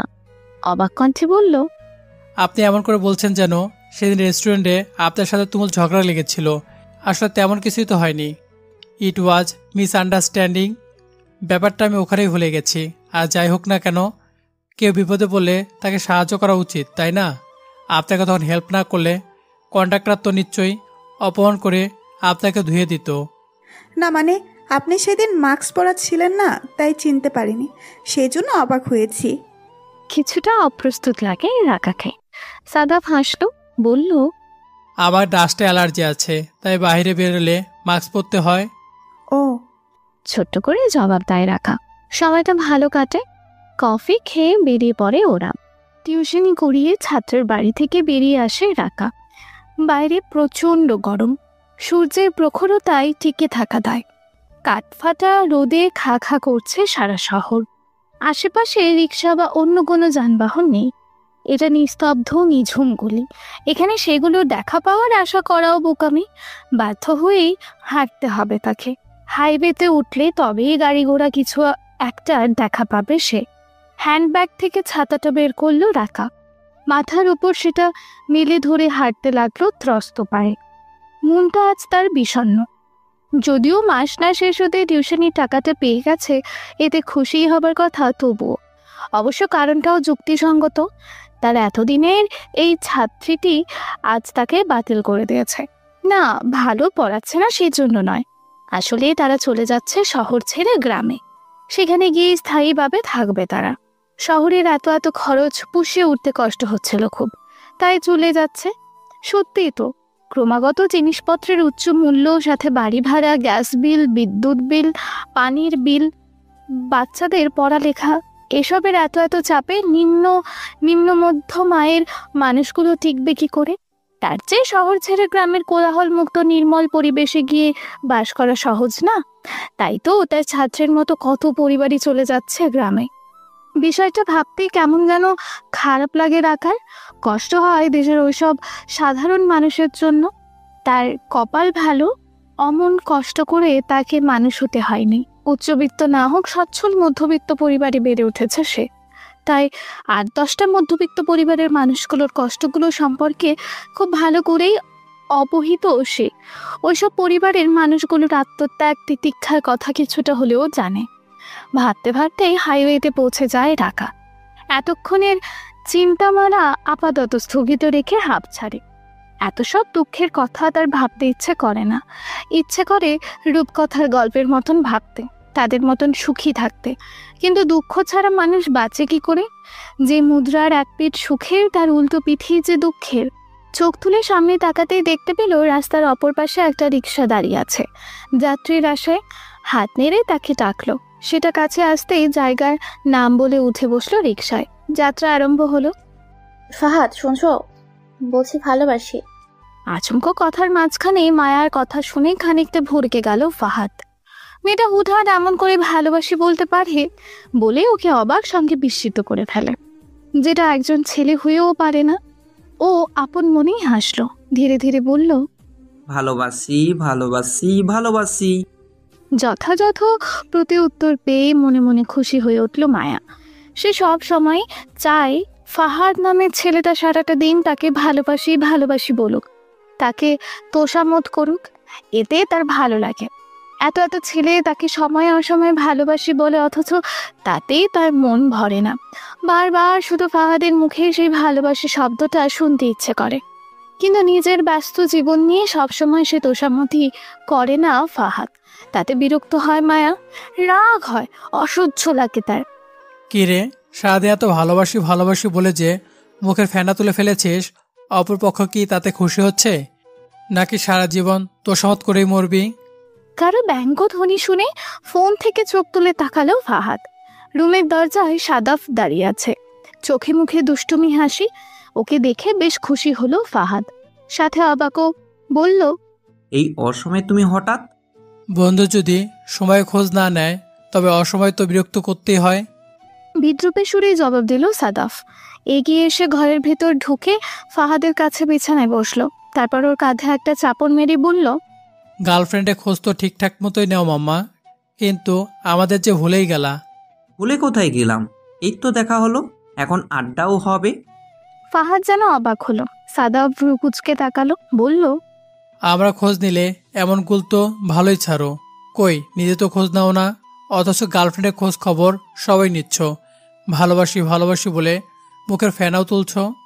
সাদাফের অভিযোগ শুনে মনে হচ্ছে যেন মায়া নামের মেয়েটা তার সতীন, তাই সে কথায় কথায় এমন খোঁচাচ্ছে। কেমন ছেলে মানুষই যে ও করতে পারে ভেবেই হালকা হাসলো ফাহাদ। তারপর বলল, এমন বাচ্চাবি মার্কা কথা বলছিস কেন? সাদ, তুই কি বাচ্চা না কি মায়া তোর সতীন? তারপর দুষ্টু হেসে বলল, মাম্মা, হাচ্চা কইরা কও দেহি, মেশিন টেশিন সব ঠিক আছে তো? হঠাৎ এত দরদ দেখাচ্ছ? বলেই চোখ টিপ মেরে দেয়। সাদাফের কুঞ্চিত ভ্রু আরো কুচিয়ে আসে, চোখ দুটো ছোট ছোট করেই বলল, তুই যে কি না সব কথা উল্টা মিনিং বের করিস। নিজে তো কালে ভদ্রে খোঁজই নিস না, আবার খোঁজ নিতে এলে যত সব আজাইয়ের কথা, ফাজিল কোথাকার। আচ্ছা যা, আর ফাজলামো করবো না। তা বল, হঠাৎ এ সময় এলি যে? আজ হসপিটালে তোর ক্লাস ছিল না? ছিল, কিন্তু ভাল লাগে না, তাই ছুটি নিয়ে চলে এলাম। সাদাফের সহজ স্বীকারোক্তি শুনে ফাহাদ আবারও হাসলো, খুশি হয়ে বলল, তাহলে বল, আজ এখানেই থেকে যাবি নাকি সিফাত আর অনন্তকে ডাকি তাহলে? সে চিন্তা তোকে করতে হবে না, আমি আসার সময় ওই দুটাকে ডেকে এসেছি। ওর কথা শেষ না হতেই বলে উঠল সাদাফ। শুনে খুশি হলো ফাহাদ, বলল, তাহলে তো আড্ডা আজ জমবে ভালোই। বাহ, অনেকদিন পর। শোন, আর একটা কাজ করে ফেল, আন্টিকে গিয়ে বল যে মুড়ি মাখাতে। মুড়ি মাখা আর গরম চা এগুলো ছাড়া কি আড্ডা জমে বল? সিফাতরা এই এলো বলে। তুই 1 মিনিট বস, আমি 5 মিনিটে গিয়ে আধ ঘন্টায় ফিরে আসছি। বলে লাফাতে লাফাতে বিছানা থেকে নেমে চলে গেল ফাহাদ। ও যেতেই সশব্দে হেসে উঠল সাদাব। ছেলেটা কথার যে কি শ্রী! কিছুক্ষণের মধ্যেই ফাহাদের বাসায় হাজির হয়ে গেল ওদের সেই চিরপরিচিত বন্ধুগুলো, ফাহাদ, সাদাফ, শিফাত আর অনন্ত। 4 জন মিলিয়ে জমে উঠল আড্ডা। সাথে ফাহাদের মা বানানো গরম চা আর মুড়ি মাখা। হই হুল্লোড় করতে লাগলো সবাই। বাড়িটাকে হঠাৎ খুব প্রাণবন্ত লাগলো সবার কাছে। ছেলেদের পাগলামি দেখে আপন মনেই হেসে উঠলেন তিনি। রাস্তার পাশে দাঁড়িয়ে আছে রাকা, ফোন হাতে নিয়ে ব্যস্ত ভঙ্গিতে এদিক ওদিক তাকাচ্ছে, যেন কারো অপেক্ষা করছে। কিছুক্ষণ পরপর কলও করছে। অপর পাশে থাকা ব্যক্তিটি হয়তো ব্যস্ত হয়ে কৈফিয়ত দিচ্ছে, কিন্তু তাতে ওর মেজাজ আরো খারাপ হচ্ছে। রাগী কণ্ঠে বলল, আমি কিচ্ছু শুনতে চাইছি না মাহি, তোকে আসতে বলেছি, তুই আসবি। সেই আধা ঘন্টা ধরে আমি রাস্তার মধ্যে দাঁড়াই আছি, তোর গায়ে লাগে না? না আহ রাকা, এত ক্ষেপে যাচ্ছিস কেন? বললাম না ঘুম থেকে উঠতে দেরি হয়েছে। আরে তো চেঁচাচ্ছিস কেন? আসছি তো আমি। মাহির কথা শুনে যেন আরো বেশি ক্ষেপে গেল রাকা। দাঁত মুখ খিচিয়ে উঠেই বলল, হ্যাঁ আসছিসই তো, সেই আধা ঘন্টা ধরে তুই আসছিস তো আসছিসই, পথ তোর শেষই হচ্ছে না। আরে থাম আর একটু প্লিজ, 5টা মিনিট দাঁড়া, আমি এই আসছি। বারবার সময় চায় মাহি। রাকার আগে যেন ফেটে পড়ে। কোনো কথা না বলে চট করে ফোনটা কেটে দিয়ে ব্যাগে পুরে ফেলে। অসহ্য লাগছে তার। ইচ্ছা করে মোবাইলটা দিয়ে মাহির মাথায় ঢিল মারুক, এত জোরেই মারুক যেন ওর করুটিটা ফেটে 2 ভাগ হয়ে যায়। বজ্জাত কোথাকার। এবারে মাহি তার কথা রাখলো। ঠিক 5 মিনিটের মাথায় সে এসে দাঁড়ালো রাকার সম্মুখে। দাঁড়িয়েই এমনভাবে হাঁপাতে শুরু করলো যেন সে যোজন যোজন পথ দৌড়ে এসেছে। দৌড়াতে দৌড়াতে পা ক্ষয়ে গেছে, গলা শুকিয়ে গেছে, প্রাণ হাঁপিয়ে উঠেছে। রাকা বিরক্ত চোখে তাকালো, মুখটাকে হেডমাস্টারের মতো কঠিন করে বলল, হয়েছে তোর ঢং, এখন চল। তুই কি রাকা? আমার প্রতি কি তোর একটুও মায়া দয়া নেই? দেখলি মানুষটা, দৌড়ে এলাম তাও এমন করছিস। বলি আমি মানুষ না? আমার দৌড়ে আসতে কষ্ট লাগে না? নাকি আমি রোবট? রাকা আরো বেশি বিরক্ত হলো। চোখে মুখে সে বিরক্ত ভাব প্রকাশ পেল কথায়। বলল, হয়েছে তোর মেলোড্রামা, এবার চল। জীবনেও ভালো হইলি না। শ্রাগ জানায় মাহি। রাকা এবারে হাসলো। ভালো আমি কোনো কালে ছিলামও না। প্রতি উত্তর করলো না মাহি। রাকাও আর কিছু বলল না। হাত নেড়ে একটা রিক্সা ডাকলো। দুজনেই বেরিয়ে পড়লো নীল ক্ষেতের উদ্দেশ্যে। কয়েকটা প্রয়োজনীয় বই খুঁজছিল রাকা, কিন্তু এত এত বইয়ের ভিড়ে খুঁজেই পাচ্ছিল না। মাহিকে বারবার বলছিল খুঁজে দে খুঁজে দে, কিন্তু বদমাইশটা পাত্তাই দিচ্ছে না। সে বড় আরাম করে এপাশে দাঁড়িয়ে বয়ফ্রেন্ডের সাথে ফোন আলাপ করতে ব্যস্ত। এদিকে ওর খেয়াল নেই, কথা বলছে আর হাসছে, কখনো মুচকি হাসি তো কখনো একটু জোরেই হাসি। রাকাও আর চোখে সব খেয়াল করছে আর মনে মনে ফুঁসছে। একসময় আর সইতে না পেরে ছুটে গেল ওর কাছে, হাত থেকে ফোনটা কেড়ে নিল বড় দাপটের সাথে। মাহি অবাক চোখে তাকালো, কিন্তু ওর দৃষ্টিকে সম্পূর্ণ উপেক্ষা করে ফোনটা কানে রাখলো। ওপাশ থাকা মাহির ভালোবাসার মানুষটি তখন মাহির জন্য প্রেমের কবিতা আবৃত্তিতে ব্যস্ত। ফোনটা যে হাত বদল হয়েছে সে জানে না। রাকা কঠিন গলায় বলল, দুলাভাই থামুন, অনেক হয়েছে আপনার প্রেম আলাপন, এবার দম নিন, আর মাহিকেও একটু ছাড়ুন। সবসময় তো আপনার সাথে প্রেম আলাপ করে, এবার না হয় বান্ধবীকে নিয়েও একটু সময় দিক। হঠাৎ করে রাকার কণ্ঠ শুনে ভরকে গেল মাহির প্রেমিক পুরুষ। থতমত খেয়ে বলল, রাকা নাকি? কেমন আছো তুমি? বাড়ির সবাই ভালো তো? জি আলহামদুলিল্লাহ, সবাই ভালো। আপনার সবাই ভালো তো? হ্যাঁ সবাই ভালো। তা তোমার বান্ধবী কোথায়? ওকে একটু দাও তো। কথাটা বলতে যেন কিছুটা অস্বস্তিতেই পড়ল সে, কিন্তু রাকা সে ভাব খেয়াল করলো না। কঠিন গলায় বলল, সে তো ভাইয়া দেওয়া যাবে না, ও এখন ব্যস্ত, ওকে নিয়ে আমি নীলক্ষেতে এসেছি, একটু দরকার ছিল। আপনি না হয় পরে কল করুন। এমন কঠিন উপেক্ষায় আর কিছু বলতে পারল না মাহির সেই প্রেমিক পুরুষ। দুঃখিত মনে ফোনটা রেখে দিল। কথা শেষ হয়েছে দেখে ফোনটাও ফিরিয়ে দিল রাকা। মাহি তখনও বিস্ময় মিশ্রিত দৃষ্টিতে তাকিয়ে আছে, বলল, তুই ওকে এভাবে বললি কেন? বেচারা মন খারাপ করলো না? করলে করেছে, তাতে আমার কি? ওনার কি কমন সেন্স নাই নাকি? বান্ধবীকে নিয়ে একটু বেরিয়েছি আর সেখানেও উনি কল দিয়ে ডিস্টার্ব করছেন, তাহলে কঠিন কিছু বলতে হবে না? মাহি আহত দৃষ্টিতে তাকালো, অভিমান করে বলল, তোর যখন প্রেমিক হবে তখন দেখিস আমিও কেমন করে জ্বালাবো। সে দেখা যাবে, এখন আমাকে হেল্প করতো। এই লিস্টটা নে, এই কটা বই খুঁজে বের কর। বলেই হাত বাড়িয়ে নিজের জন্য আনা বইয়ের লিস্টটা ধরিয়ে দেয় মাহির হাতে।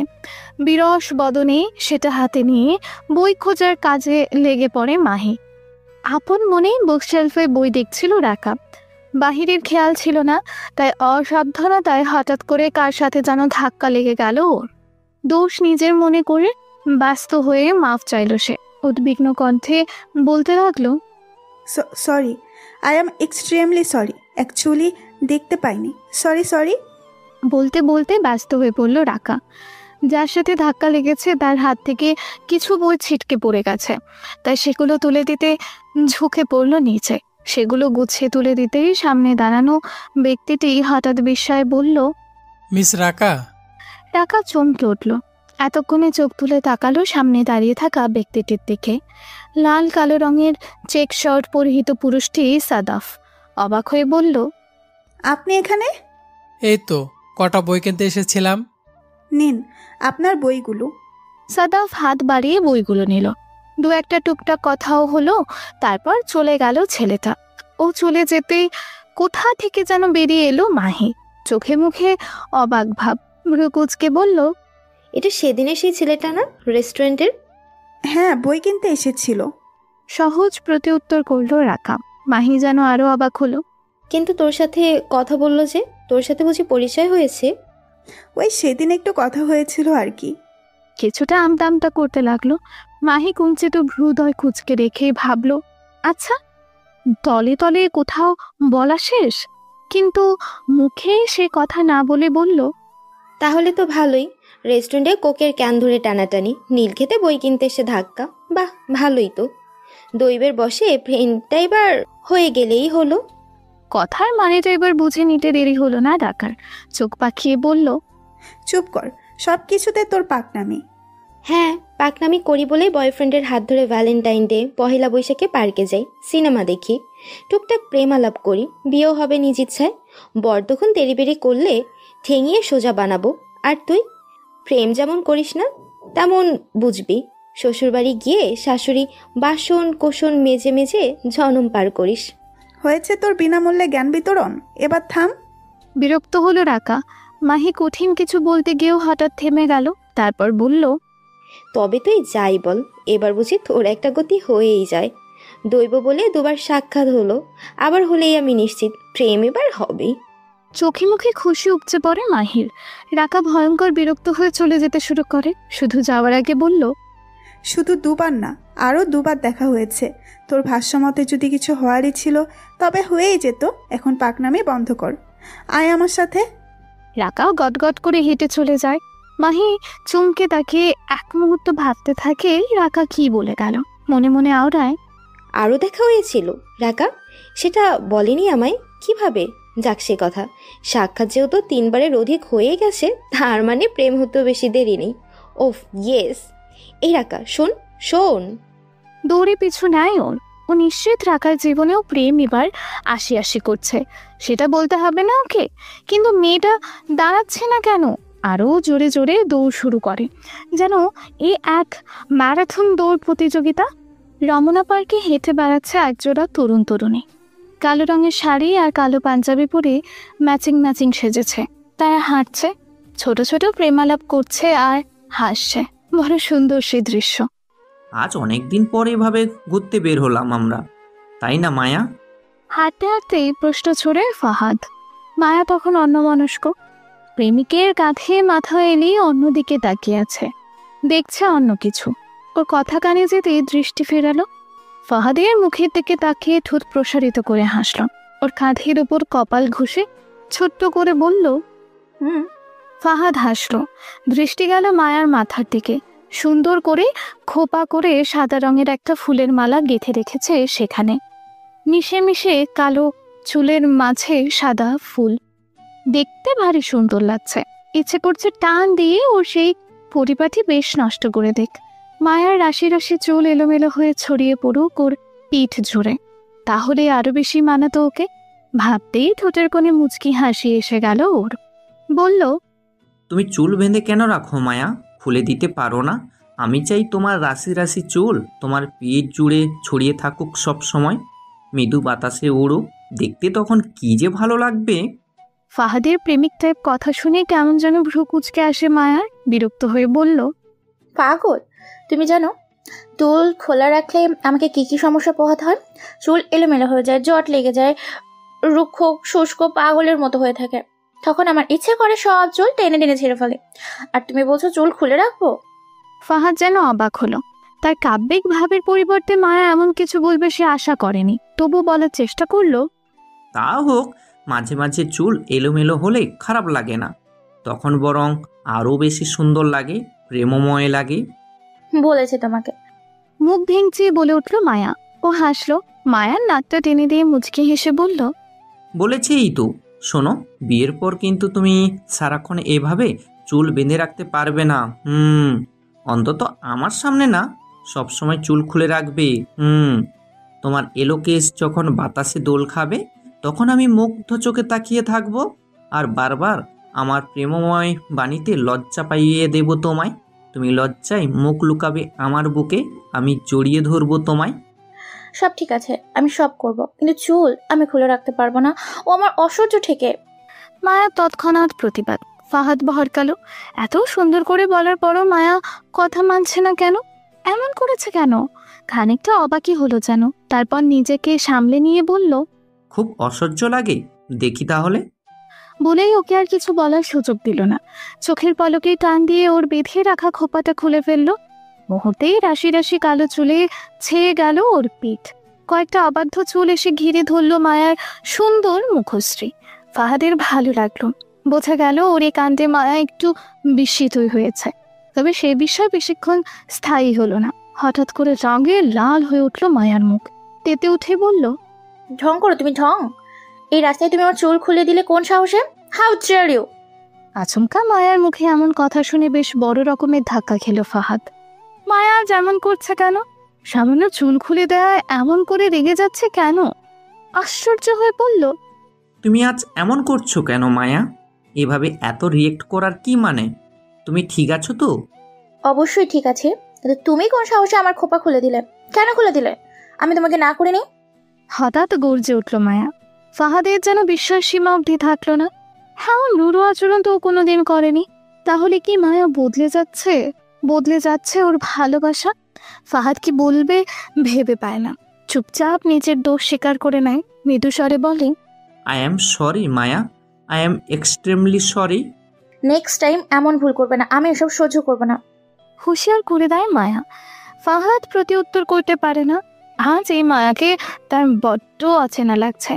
সে যেন চিনতে পারছে না ওকে। কষ্ট হচ্ছে খুব, মন খারাপ হচ্ছে, কিন্তু ও তা প্রকাশ করলো না। চুপ করে মেনে নিল সব। নিজের ঘরে বসে বই পড়ছিল রাকা। মানিক বন্দ্যোপাধ্যায়ের লেখা জনপ্রিয় উপন্যাস পুতুল নাচের রীতিকথা।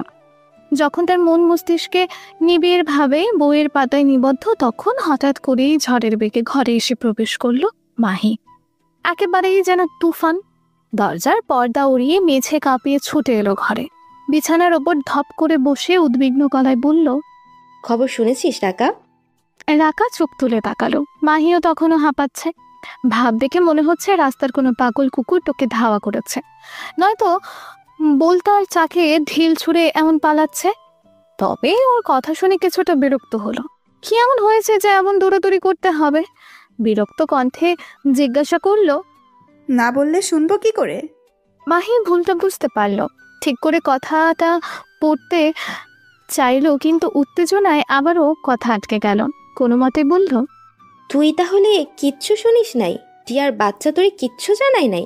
হায় আল্লাহ, এত বড় একখানা ঘটনা ঘটতে গেল আর তোর। উফ। ওর কথা শুনে এবার বেশ অবাক হলো রাগা। আসলে হয়েছেটা কি? কি জন্য এত লাফাচ্ছে মাহি? টিয়ার কথা বলছে, তার মানে ওর আবার কিছু হলো নাকি? আর এই মাহিটা কি, ঠিক করে কথাও যেন বলতে জানে না।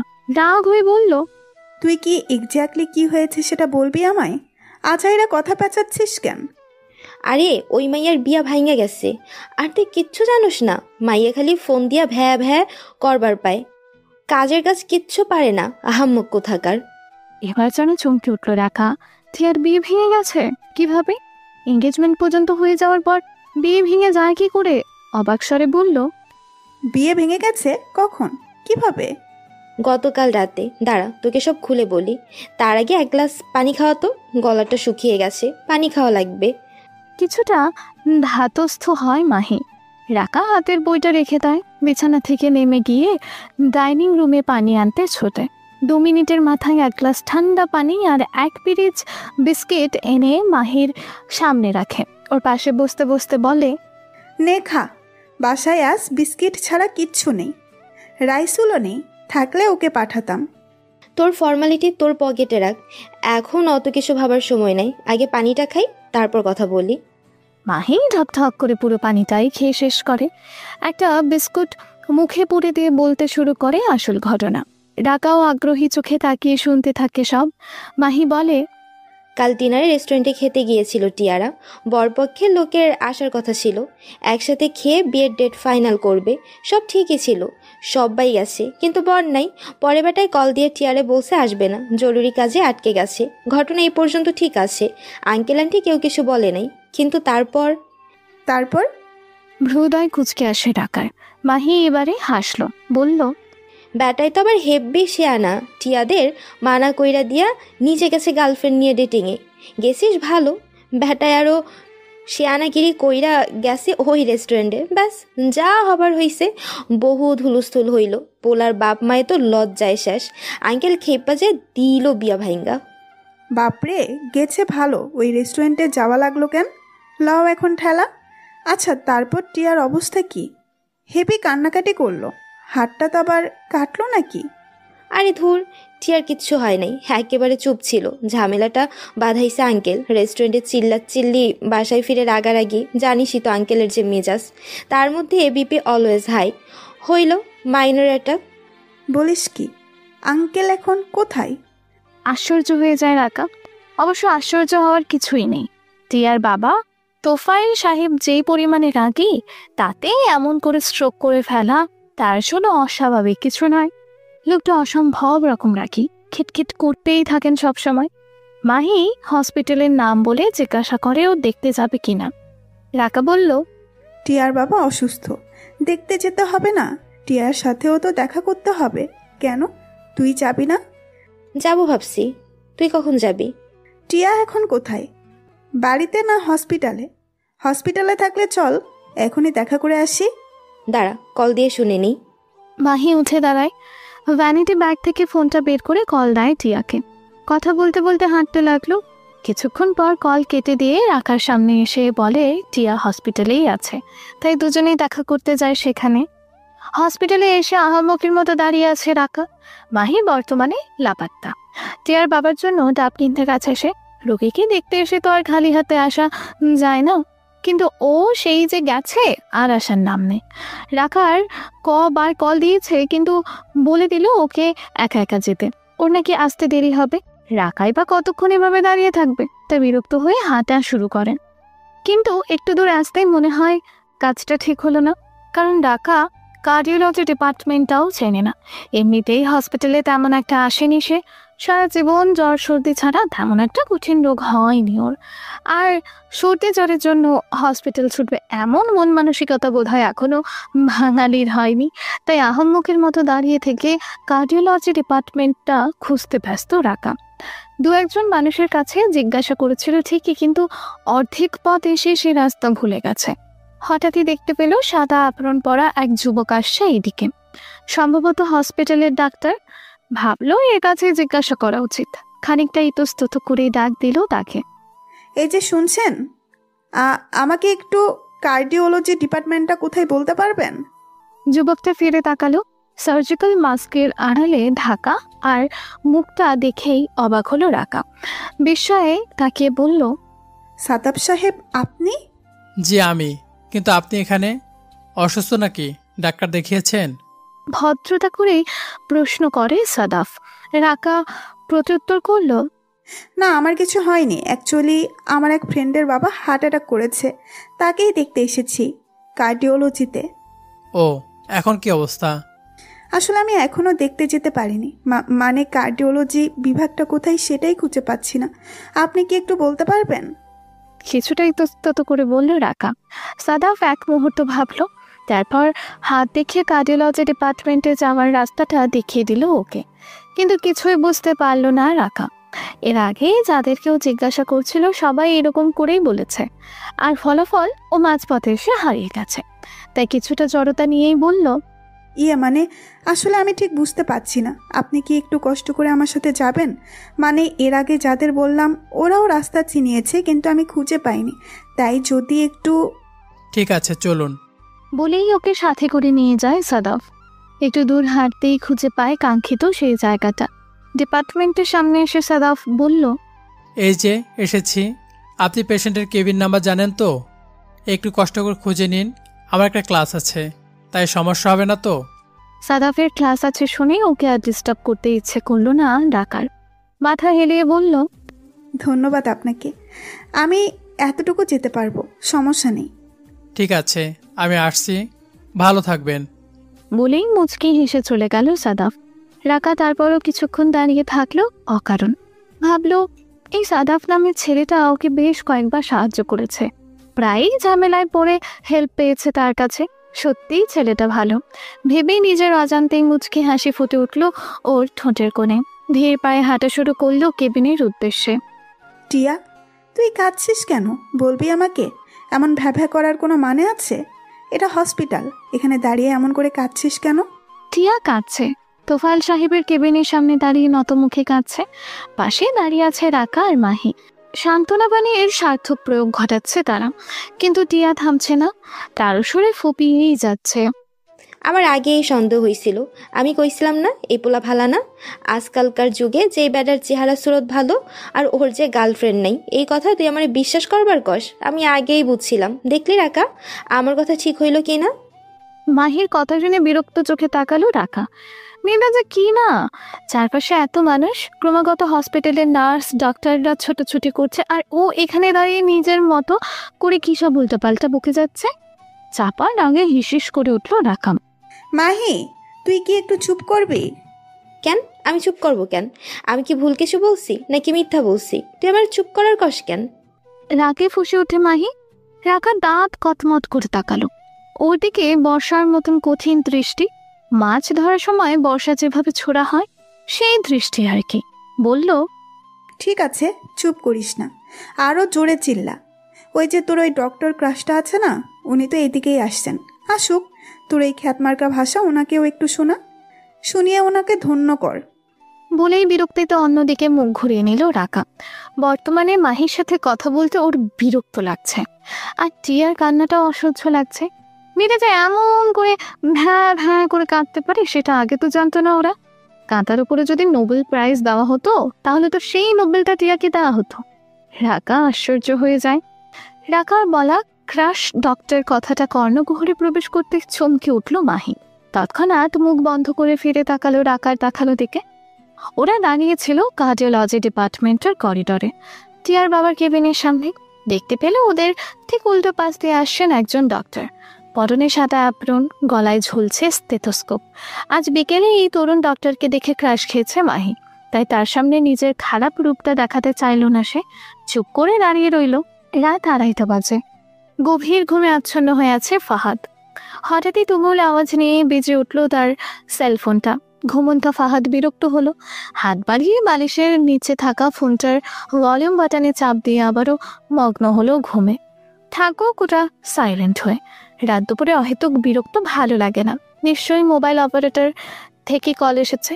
কল রিসিভ করলেই অত্যন্ত সুরেলা কণ্ঠে বলবে, আমার ভিনদেশি তারা, এমন সুন্দর সুন্দর গান শুনতে ডায়াল করুন 121 বা এই জাতীয় কিছু। ঘুমের মধ্যে এমন যন্ত্রণা কেই বা পোহাতে চায়? কিন্তু ফোন মহাশয় তাকে স্বস্তি দিল না। আবারও তুমুল আওয়াজ নিয়ে বাজতে শুরু করলো। এবার বিরক্তির সাথে রাগও হলো ফাহাদ। ফোনটা রিসিভ করে কানে ধরে যেই না লাইনের অপর পাশে থাকা ব্যক্তিকে কঠিন কিছু শুনিয়ে দিতে যাবে, অমনি ওপাশ থেকে কার যেন মিষ্টি একটা গলা শোনা গেল। মায়াময় কণ্ঠে বলল মায়া, আম sorry Fahad, I'm really sorry. তখন তোমার সাথে ওভাবে কথা বলা উচিত হয়নি আমার, সত্যি সরি। ফাহাদ অবাক হয়ে বলল, এত রাতে তুমি আমাকে সরি বলার জন্য কল দিয়েছো? আমি জানি ফাহাদ তুমি রেগে আছো বলেই এমন করে বলছো, তো বিশ্বাস করো আমি তখন ইচ্ছে করে আমার রোড ভিপ করিনি। তুমি তো জানো আমি তোমাকে কত ভালোবাসি, কিন্তু কিন্তু মাঝে মাঝে কি হয় আমার, আমি নিজেই বুঝতে পারি না। প্লিজ ফাহাদ, মন খারাপ করে থাকো না, আর সোয়ার আর এমন হবে না প্লিজ। মায়াকে কেমন যেন উত্তেজিত মনে হলো, যেন এই মুহূর্তে সরি বলাটা তার জন্য সবচেয়ে গুরুত্বপূর্ণ। ফাহাদ যে অবাক হলো কথাটা বলেছে, ব্যাপারটা সে বোঝেনি, ভেবে নিয়েছে সেটা ওর ঢাকের কথা, তাই যেন আরো বেশি উত্তেজিত হয়ে উঠল সে। ফাহাদ বিস্মিত হলো, বলার চেষ্টা করলো, আমি তোমার উপর রেগে কেন থাকবো মায়া? তুমি কি রেগে থাকার মতো কিছু করেছো? কিছু তো করনি, তবে খামোখা বলছো কেন? মায়া চমক খেলো। ফাহাদ কি তবে বেশি রেগে আছে? রাগ ভাঙানোর জন্য মাঝরাতে কল দিল, তাতেও কিছু হচ্ছে না। এতক্ষণে তো বাদের রাগ গলে পানি হয়ে যাওয়ার কথা। সে এত চিন্তা ভাবনা করে এই রাত দুপুরে কল করে সরি বলতে চাইলো, আর ফাহাদ পাত্তা দিচ্ছে না? নাকি ইমোশন আসছে না ওর? কণ্ঠটাকে আরো বেশি নরম আর মন খারাপে জর্জরিত করে বলল, তুমি তাহলে সত্যি খুব বেশি রেগে আছো জান। আমি কিন্তু সত্যি বলছিলাম সরি, মন থেকে সরি। দেখো তখন অমন করে বলেছি, বলার পর থেকে আমার মনটা কেমন খচখচ করছে, কিছুতেই শান্তি পাচ্ছি না। ভেবেছিলাম পরে কল দিব, কিন্তু দেখো তোমাকে সরি না বলা পর্যন্ত আমার চোখে ঘুমও ধরা দিল না। বিছানায় সেই শুয়েছি কখন, এখনো একবারও দু চোখের ব্যথা মেলাতে পারিনি। প্রচন্ড গিল্টি ফিল হচ্ছে। I am sorry Fahad, please forgive me. মায়ার মায়াময় বাক্য ব্যহে শেষ পর্যন্ত গলল ফাহাদের সরল মন। অবাক হলো, বিষয়ের রেশ খেলে গেল সারা শরীর জুড়ে। বিকেলের সেই ছোট্ট ঘটনাটা এত বড় প্রভাব ফেলে দিয়েছে মায়ের মনে। শুধু হঠাৎ রেগে গিয়ে ফাহাদকে কিছু বলে ফেলেছিল সেই কথা। হ্যাঁ, ও মন খারাপ করেছিল। মায়ের আচমকা অমন ব্যবহার ও আসলে মানতে পারেনি, কিন্তু সেটা তো ছিল সাময়িক। মায়া ওকে এতটাই ভালোবাসে যে ওই সামান্য মিসবিহেভটা নিয়ে এখনো মন খারাপ করে আছে। ভাবতেই ওর জন্য কেমন যেন মায়া লাগলো ওর। মেয়েটা সত্যি ওকে খুব বেশি ভালোবাসে। ওকে আশ্বস্ত করতে নরম গলায় বলল, তুমি ভুল ভাবছো মায়া, আমি তখন কিছুই মনে করিনি। আসলে আমারই ভুল ছিল, হুট করে অমন করা উচিত হয়নি। সেই জন্য কড়া কথা বলেছো, তাতে দোষের তো কিচ্ছু হয়নি। মাঝে মাঝে মানুষের এমন হয়, হুট করেই কোনো কারণ ছাড়া রেগে যায়। এটা সব মানুষেরই কম বেশি হয়, আমি জানি সেটা মায়াবিনী। তাই আমি মন খারাপ করিনি, বিশ্বাস করো, একটুও না। সত্যি? কণ্ঠের মাঝেই যেন উল্লাস উপচে পড়ে মায়ার।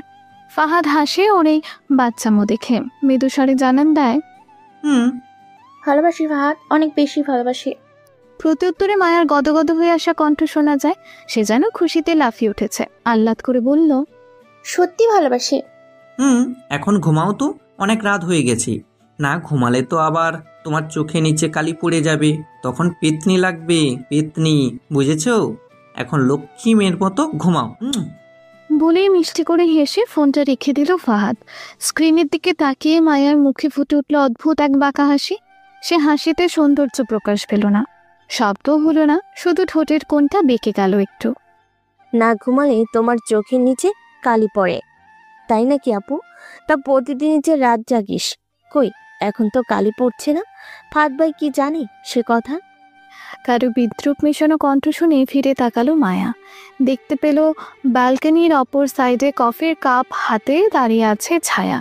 এই ব্যালকনিটায় দুটো রুম থেকে আসা যায়, একটা মায়ার আর অন্যটা ছায়ার। দুবোন পাশাপাশি থাকবে বলে এই ব্যবস্থা করেছেন ওদের বাবা। ওকে এই সময় এখানে দেখেই মেজাজ বিগড়ে গেল ওর। রাগী কণ্ঠে বলল, তুই এখানে এই সময় ব্যালকনিতে কি করিস? কফি খেতে খেতে তোর প্রেমালাপ শুনতে এসেছি। আমার তো আর তোর মতো এতগুলো জানো বাবু শোনানি, এত মিষ্টি মিষ্টি করে কথা বলারও কেউ নেই, তাই তোরটা শুনেই না হয় থাকি। বলে গা জ্বালানো টাইপ একটা হাসি উপহার দিল মায়াকে। ও রেগে উঠল, বারুদের মতো ফুঁসে উঠে উঠল, এই এত রাতে তোর কফি খেতে হবে? নেকামো জায়গা পাস না? যা বলছি এখান থেকে যা।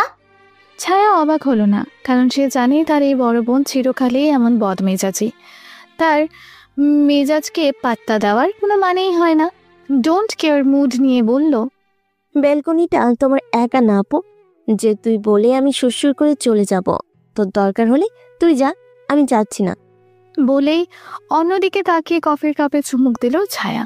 এগিয়ে এসে ব্যালকনির রেলিং ধরে দাঁড়ালো, কাপটা রেলিংয়ের উপর রেখে হাত দুটো ঠেকালো তার পাশে।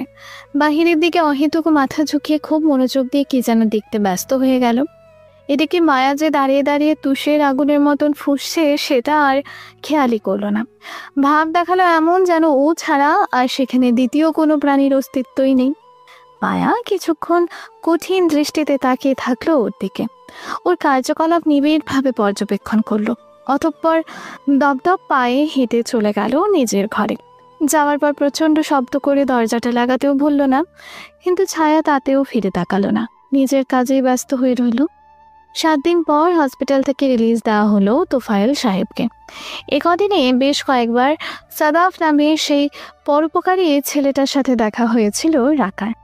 দ্বিতীয়বার যখন তোফায়েল সাহেবের সঙ্গে দেখা করার জন্য হসপিটালে এসেছিল, তখনও কেবিন থেকে বেরিয়ে গিয়েছিল হারিয়ে। তারপর আর খুঁজে পায় না। সেই খুঁজতে খুঁজতে আবারও দেখা হয়ে গেল সেই সাদাফের সাথে। ইতস্তত করে আবারও সাহায্য চেয়ে বসে ওর কাছে। সাদাফ অবাক হয়, রাকার যে স্মৃতিশক্তি বড়ই দুর্বল সেটা বুঝতে দেরি হয় না। মনে মনে হাসে, এই মেয়ে তার শ্বশুরবাড়ি গিয়ে প্রথম প্রথম নিজের বরকে চিনবে কি করে কে জানে। ভাবতেই পেট ফেটে হাসি আসে ওর। কোনো মতে হাসি আটকে ওকে নিয়ে যায় সেই কার্ডিওলজি ডিপার্টমেন্টে। আবারও দেখা হয়, বিপদে পড়ে না, এমনি রাস্তায় কথা হয় সাদাফের সাথে, বিনিময় মিষ্টি মিষ্টি দু একটা বাক্যের। বর্তমানে রিকশায় চড়ে বসার দিকে যাচ্ছিল রাকা মাহি, ভার্সিটি থেকে ফিরছিল। রাকার কাছে ওর এতদিনের কাণ্ডকীর্তি শুনে অবাক হলো মাহিও। সাদাফের সাথে ওর কিভাবে, কোথায়, কতবার দেখা হয়েছে সেসব খুঁটিয়ে খুঁটিয়ে শোনে। তারপর হঠাৎ গম্ভীর হয়ে যায়। রাখা ভ্রু কুচকে তাকিয়ে থাকে ওর দিকে, প্রশ্ন করে, কি রে, তোর আবার কি হলো? মাহি জবাব দিল না, দাঁত দিয়ে নখ খুঁড়তে লাগলো। ওকে বা হাত দিয়ে আলতো করে একটা ধাক্কা দিল রাখা। কুঞ্চিত ভ্রুদয় আরো কুচকে রেখে বলল, আব্বে ওই। হ্যাঁ বল। কিছুটা থতমত খেয়ে বলল মাহি। রাকা অবাক হলো, হঠাৎ কি নিয়ে এত চিন্তা শুরু করলো এই মেয়ে? আমি কি বলবো, বলবি তো তুই। এত কি চিন্তা করছিস? ভাবছি। বলে আবারও বুম মেরে গেল মাহি। সে এখন গম্ভীর চিন্তায় মগ্ন। রাকার ব্যাপারটা নিয়ে। রাকা কি সাদাফের প্রেমে পড়ে গেছে? কিংবা সাদাফ? বারবার দেখা হচ্ছে, বিপদে পড়েই হোক বা যেভাবে, ছেলেটা ওকে সাহায্য করছে, রাকাও হেল্প নিচ্ছে, মিষ্টি মিষ্টি কথা হচ্ছে। তার মানে কি দাঁড়ায়? প্রেম হতে তো বেশি দেরি নেই। খানিক পর বলল, রাকা সত্যি করে বলতো, তুই কই সাফাতকে পছন্দ করা শুরু করেছিস? বাই এনি চান্স প্রেমে পড়েছিস নি তো? ধুর, কি যে বলিস না তুই, আমি তো মাথা মুন্ডু কিচ্ছু খুঁজে পাই না। আমি ঠিকই বলি, দেখ দোস্ত, আমারে মিথ্যা বলিস না। আই এম ড্যাম শিওর তুই প্রেমে পড়েছিস। কেমনে বুঝলি? বিরক্ত হয়ে প্রশ্ন ছড়ে রাকা। বুঝলাম কিভাবে, দাঁড়া বলছি। প্রথমত প্রায় প্রায় ওই ছেলেটার সাথে তোর দেখা হয়, কথা হয়, কিন্তু ব্যাপারটা তুই আমারে বলিস নাই। যেখানে তুই সব কথাই, একেবারে সব কথাই বলিস, সেখানে এই ব্যাপারে বললি না কেন? এটা কি বলার মতো কোনো ব্যাপার হলো মাহি? এটা তো কোনো ইম্পর্ট্যান্ট বিষয় না। আচ্ছা যা বল, এটা থেকে কি বোঝা যায়? তুই এটা আমাকে বলিসনি, তোর লজ্জায় আমি খেয়াল করে দেখেছি। তুই যখন আমাকে ওই ছেলের কথা বললি, তখন কথায় কথায় কেমন লজ্জা পেয়ে যাচ্ছিলি, একেবারে লজ্জায় লাল হয়ে যাচ্ছিল তোর গাল। এই দেখ, তোর গাল এখনো লাল হচ্ছে, এই দেখ। মাহিকে উত্তেজিত লাগে। রাকা খেয়াল করে সত্যি সত্যি তার গাল দুটো ভারী ভারী লাগছে। তার মানে কি সে লজ্জা পাচ্ছে? গাল লাল হয়ে উঠেছে কি? মাহি হাসে, দুষ্টুমির গলায় বলল, প্রেমে পড়লে এমন হয়, বুঝছিস? এমনই হয়। আমি প্রেমে পড়িনি, তুই কি আমাকে নেতা বাচ্চা ভাবিস যে আমি বুঝবো না? কথা শুনে আরো বেশি লজ্জায় পড়ে যায় রাকা। কপট রাগ দেখিয়ে বলল, না, তুই নেতা বাচ্চা হতে যাবি কেন? তুই হচ্ছিস পাকা বুড়ি, হয়েছে অনেক। এবার থাম, পাকনামো ছেড়ে বাসায় যা। বলেই রিক্সা থেকে নেমে যায় রাকা। তার বাসা চলে এসেছে। মাহির বাসা এখান থেকে আরো কিছুটা দূরে, তাই ও এই রিক্সায় চলে যাবে। রিক্সায় থাকা মাহিকে উদ্দেশ্য করে বলল, থাক গেলাম। মাহি হাত নাড়িয়ে টাটা দেখালো। রাকাও প্রতি উত্তরে হাত নাড়িয়ে ঢুকে গেল বিল্ডিং এর ভেতর। মাহিকে নিয়ে রিক্সা এগিয়ে চলল। টিয়ার বেডরুমে বসে আছে 3 বান্ধবী, রাকা, মাহি আর টিয়া। উপলক্ষ হলো টিয়ার এঙ্গেজমেন্ট। আজই টিয়ার এঙ্গেজমেন্ট সেরে ফেলা হবে। হসপিটাল থেকে রিলিজ হয়ে বাড়ি আসার পরেই টিয়ার বিয়ের ভূত মাথায় চেপেছে তোফায়েল সাহেবের। যে বিয়ের জন্য ওনার এমন অপমান স্ট্রোক করে হসপিটাল অবধি টেনে নিয়ে গেল, সেই বিয়ে আটকে রাখার কোনো মানেই হয় না। অতি দ্রুততার সাথে নতুন একটা পাত্র খুঁজে বের করেছেন উনি। তবে এবারে আর কোনো ভুল করেননি। ছেলে দেখার আগে তার সম্পর্কে সমস্ত ডিটেইলস বের করেছেন। ফ্যামিলি ব্যাকগ্রাউন্ড, ছেলের পরিবারের সাথে এলাকার মানুষের মন্তব্য, একেবারে সব শুনেছেন। শুনে সিদ্ধান্ত নিয়েছেন এবার আর কোনো ধুমধাম হবে না, কোনো আয়োজন হবে না। জাস্ট ছেলে আসবে, দেখবে, পছন্দ হলে আংটি পরিয়ে রেখে যাবে, 2-1 দিন পর বিয়ে দিয়ে দেবেন।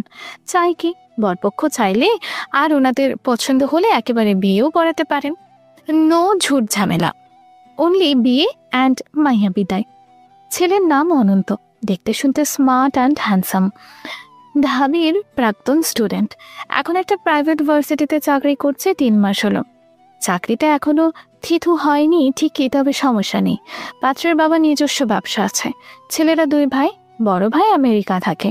ছেলে চাইলে ভবিষ্যতে আমেরিকা সেটেল হয়ে যেতে পারবে। সব দিক বিবেচনা করে ভালোই মনে হয়েছে তোফায়েল সাহেবের, তাই আজ এই আয়োজন। বরপক্ষ এসে গেছে, এখনো সাজানো হয়নি টিয়াকে।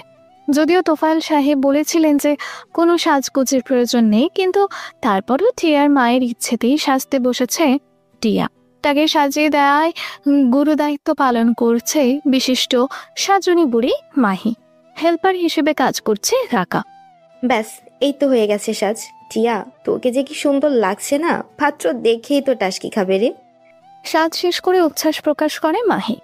রাকাও ওকে আপাদমস্তক দেখে নিয়ে সাই দিয়ে বলল, ঠিক বলেছিস, যা জোস লাগছে না। কথা শুনে মনে মনে খুশি হলো টিয়া, কিন্তু বেচারি চোখে দেখতে পাচ্ছে না, কারণ চশমা পরা নেই। তাই সেটা খুঁজতে খুঁজতে বলল, এই আমার চশমাটা কই রে, একটু খুঁজে দে না। চশমা দিয়ে কি করবি? এমনি আয়নায় দেখতে পাচ্ছিস না, এমনই দেখ। বাদ সাথে মাহি। রাকা অবশ্য চশমা খুঁজতে লেগে গেল সঙ্গে সঙ্গে, কিন্তু পেল না। সেটা শুনে চমকে উঠল টিয়া। চশমা নেই মানে? তবে ও চোখে দেখবে কি করে? অসহায় গলায় বলল, ভালো করে খুঁজে দেখ না, চশমা ছাড়া আমি যে চোখে দেখি না। রাকা আবারও খুঁজলো, কিন্তু পেল না। এদিকে অস্থির হয়ে উঠলেন তোফায়েল সাহেব। এতক্ষণ হয়ে যাচ্ছে তবু টিয়া আসছে না কেন? ও কি সাজতে সাজতে শহীদ হয়ে গেল নাকি? টিয়ার মায়ের উদ্দেশ্যে হাত ছাড়লেন, টিয়াকে পাঠিয়ে দেওয়ার জন্য বললেন। স্বামীর কথা শুনে ছুটে এলেন টিয়ার মা। এসেই এই ঘটনা, টিয়ার চশমা পাওয়া যাচ্ছে না, আর তাই নিয়ে হুলস্থুল করছে ওরা। উনি দৌড়ে গিয়ে টিয়ার এক্সট্রা চশমাটা বের করে আনলেন, যেটা সবসময় প্রয়োজনের জন্য তুলে রাখেন উনি। কিন্তু এবারে বাদ সাধলো মাহি। ও কিছুতেই টিয়াকে চশমা পরতে দেবে না। চশমা পরলে নাকি ওকে একদম ভালো লাগবে না, দেখা যাবে বরপক্ষ তখনই পছন্দ করবে না। এত কষ্ট করে সাজানোর কোনো দামই থাকবে না, তাই কোনো মতে চশমা পরতে দিবে না সে। মাহির যুক্তি শুনে রাজি হয়ে গেলেন টিয়ার মা। চশমা ছাড়াই টিয়াকে নিয়ে বেরিয়ে এলেন। নিজেকে তখন হঠাৎ করে খুব অসহায় লাগতে লাগলো টিয়ার। সে চশমা ছাড়া একেবারেই অচল, কিছুই দেখে না। বরপক্ষের সামনে গিয়ে ও করবে কি? কে যে বর আর কে যে কি, বুঝবে কি করে? শেষে শ্বশুরকে সালাম করতে গিয়ে ঘটক সাহেবকে করে ফেললে। কিন্তু ওর দুঃখটা কেউ বুঝলো না, জোর করে ধরে বেঁধে পাঠিয়ে দিল বরপক্ষের সামনে। টিয়াকে পাঠিয়ে দেওয়ার পরপরই রুমের দরজায় এসে হুমড়ি খেয়ে পড়ল রাকা, মাহি। ওরা এখনো পাত্রকে দেখেনি, টিয়াকে সাজাতে ব্যস্ত ছিল তখন, তাই এখন এসে দরজার আড়ালে দাঁড়িয়ে দেখতে লাগলো ওদের। ড্রয়িং রুমে বসানো হয়েছে তাদের। টিয়ার রুম থেকে বেরিয়ে সোজা গেলেই সেটা, তাই এখান থেকে তেরছাভাবে দেখা যাচ্ছে ড্রয়িং রুমটা। ওখানে একপাশে সিঙ্গেল সোফায় বসে আছেন তোফায়েল সাহেব, তার পাশে ডাবল সোফায় বসেছে 2 জন পৌর আর 1 জন মধ্যবয়স্ক নারী, সম্ভবত বরপক্ষের কেউ। তাদের ঠিক সামনে অর্থাৎ তোফায়েল সাহেবের অন্য পাশে বসেছে 3 জন যুবক। দরজার আড়াল থেকে ওদের দেখেই চমকে উঠল ওরা। ওখানে সাদাফ বসে আছে। রুদ্ধশ্বাসে দরজার ফাঁক থেকে সরে এলো রাকা। মাহির চোখে মুখেও বিস্ময়, চমকিত কণ্ঠে বলল, এই ছেলেটা এখানে কেন? তার মানে এই কি পাত্র? বুঝতে পারছি না। কোনো মতে জবাব দেয় রাকা। বিস্ময় আর দুশ্চিন্তায় তার মুখ থেকে কথা সরছে না, কিন্তু সে দুশ্চিন্তা মুক্ত করলো মাহি। হঠাৎ করে চেঁচিয়ে উঠে বলল, আরে ছেলের নাম তো অনন্ত, এই ছেলের নাম সাদাফ। তার মানে ও পাত্র নয়, পাত্রের কেউ। আর কিছু বলতে পারল না মাহি।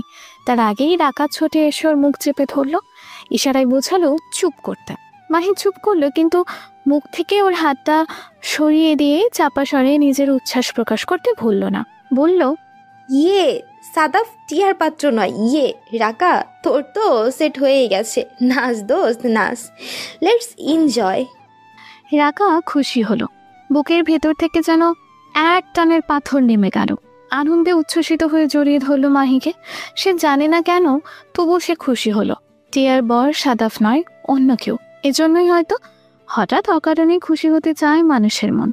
তখন সন্ধ্যা হয়ে এসেছে। টিয়াকে আংটি পরিয়ে দিয়ে ওকে ভেতরে পাঠিয়ে দিল পাত্রপক্ষ। টিয়া আসতে ওকে জেগে ধরলো রাকা আর মাহি। বর পছন্দ হয়েছে? কেমন লাগলো তাকে? তোর দিকে তাকিয়েছিল কিভাবে? তিনলজ্জের মতো ওনার লজ্জায় থাকাতেই পারেনি, ইত্যাদি অনেক অনেক প্রশ্নের চাপে চিড়ে চাপটা অবস্থা টিয়ার।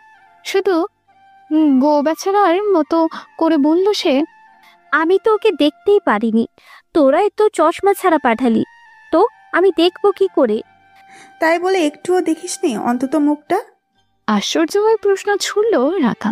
টিয়া অসহায় চোখে তাকিয়ে মাথা নাড়ালো, মুখে বলল, একেবারে দেখিনি তা নয়, তবে দেখে কিছুই বুঝিনি। তিনজন ছেলে বসেছিল, তিনজনের চেহারায় একই রকম লাগলো।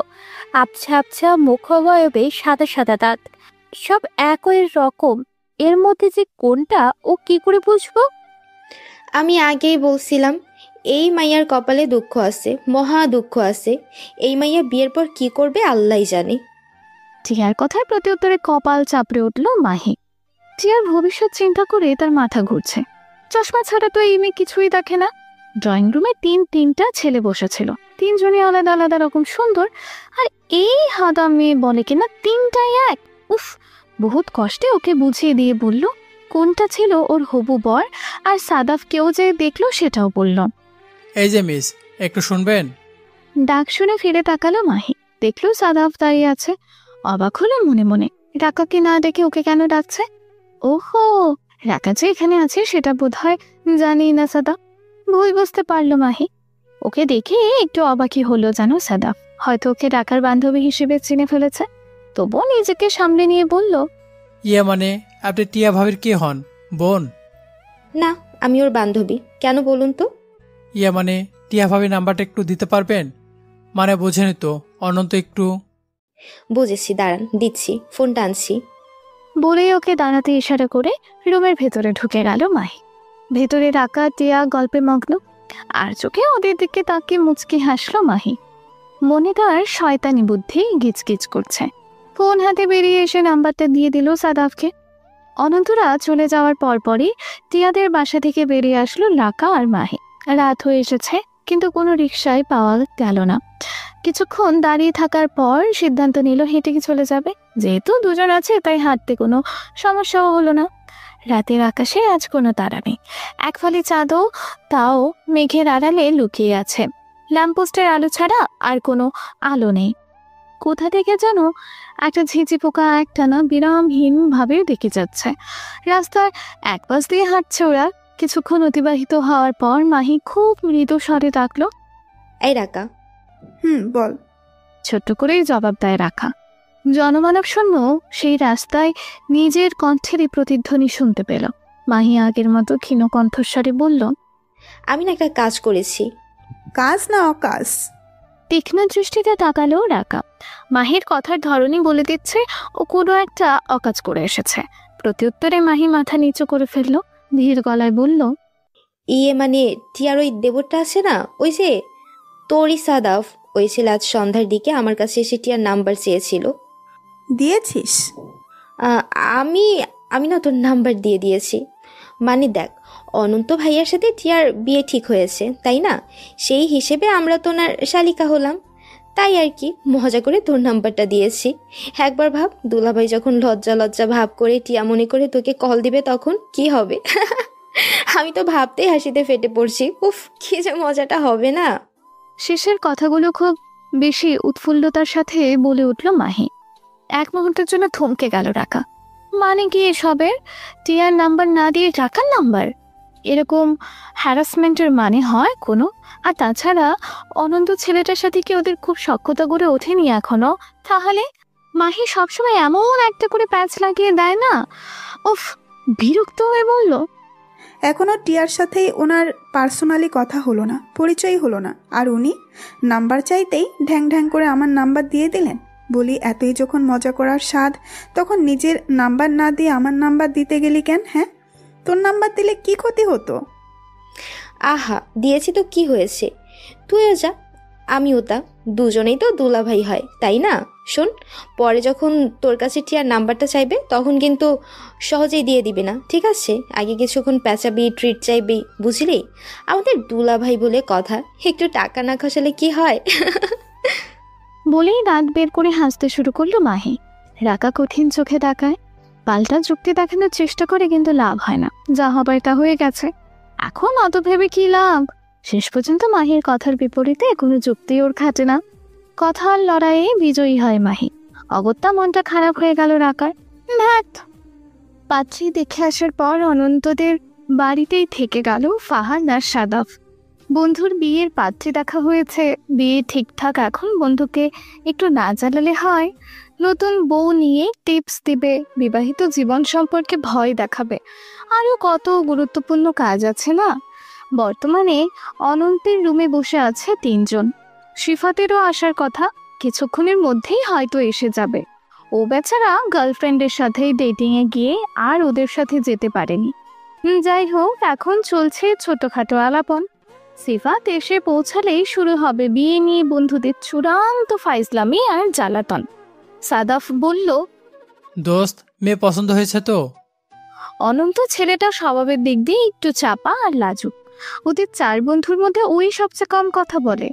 ও ওর স্বভাবসুলভ লাজুকতায় ঘিরে কোনো কথা বলতে পারল না, শুধু চুপ করে মাথা নামিয়ে ফেলল। সাদাফ হাসলো, বলল, তার মানে তো পছন্দ হয়েছে। কিরে, লজ্জা পাচ্ছিস নাকি? এই মুখ তোল, দেখি তো চেহারাখানা। ওরে বাবা, লজ্জায় দেখি শেষ। বলেই জোর করে ওর মুখটা টেনে তুলল সাদাফ। অনন্ত বেচারা সত্যি সত্যি খুব বেশি লজ্জা পাচ্ছে। খোঁচা খোঁচা দাড়ির আড়ালে ওর ফর্সা গাল দুটো কেমন লাল লাল লাগছে। সর্বনাশ, এই ছেলে না মেয়ে এত লজ্জা পাচ্ছে কেন? ফাহাদ সোফায় বসেছিল, উঠে এসে ওর পাশে বিছানায় বসতে বসতে বলল, ভাই রে ভাই, তুই যে লজ্জা পাচ্ছিস তাতে তো মনে হয় না তোর দ্বারা কিচ্ছু হবে। তুই পুরুষ মানুষ, বিয়ে করবি, তুই কিসে লজ্জা পাস? তুই কি মেয়ে যে লজ্জায় লাল হয়ে যাচ্ছিস? আজব, এমন করলে তো বিড়াল মারা অসম্ভব। আর ফার্স্ট নাইটে যদি কিছু করতে না পারো মাম্মা, সারা জীবনে কিছু হবে না। তখন সারা জিন্দেগি তোর ওই বউর কথায় উঠবি আর বসবি, উঠবি আর বসবি।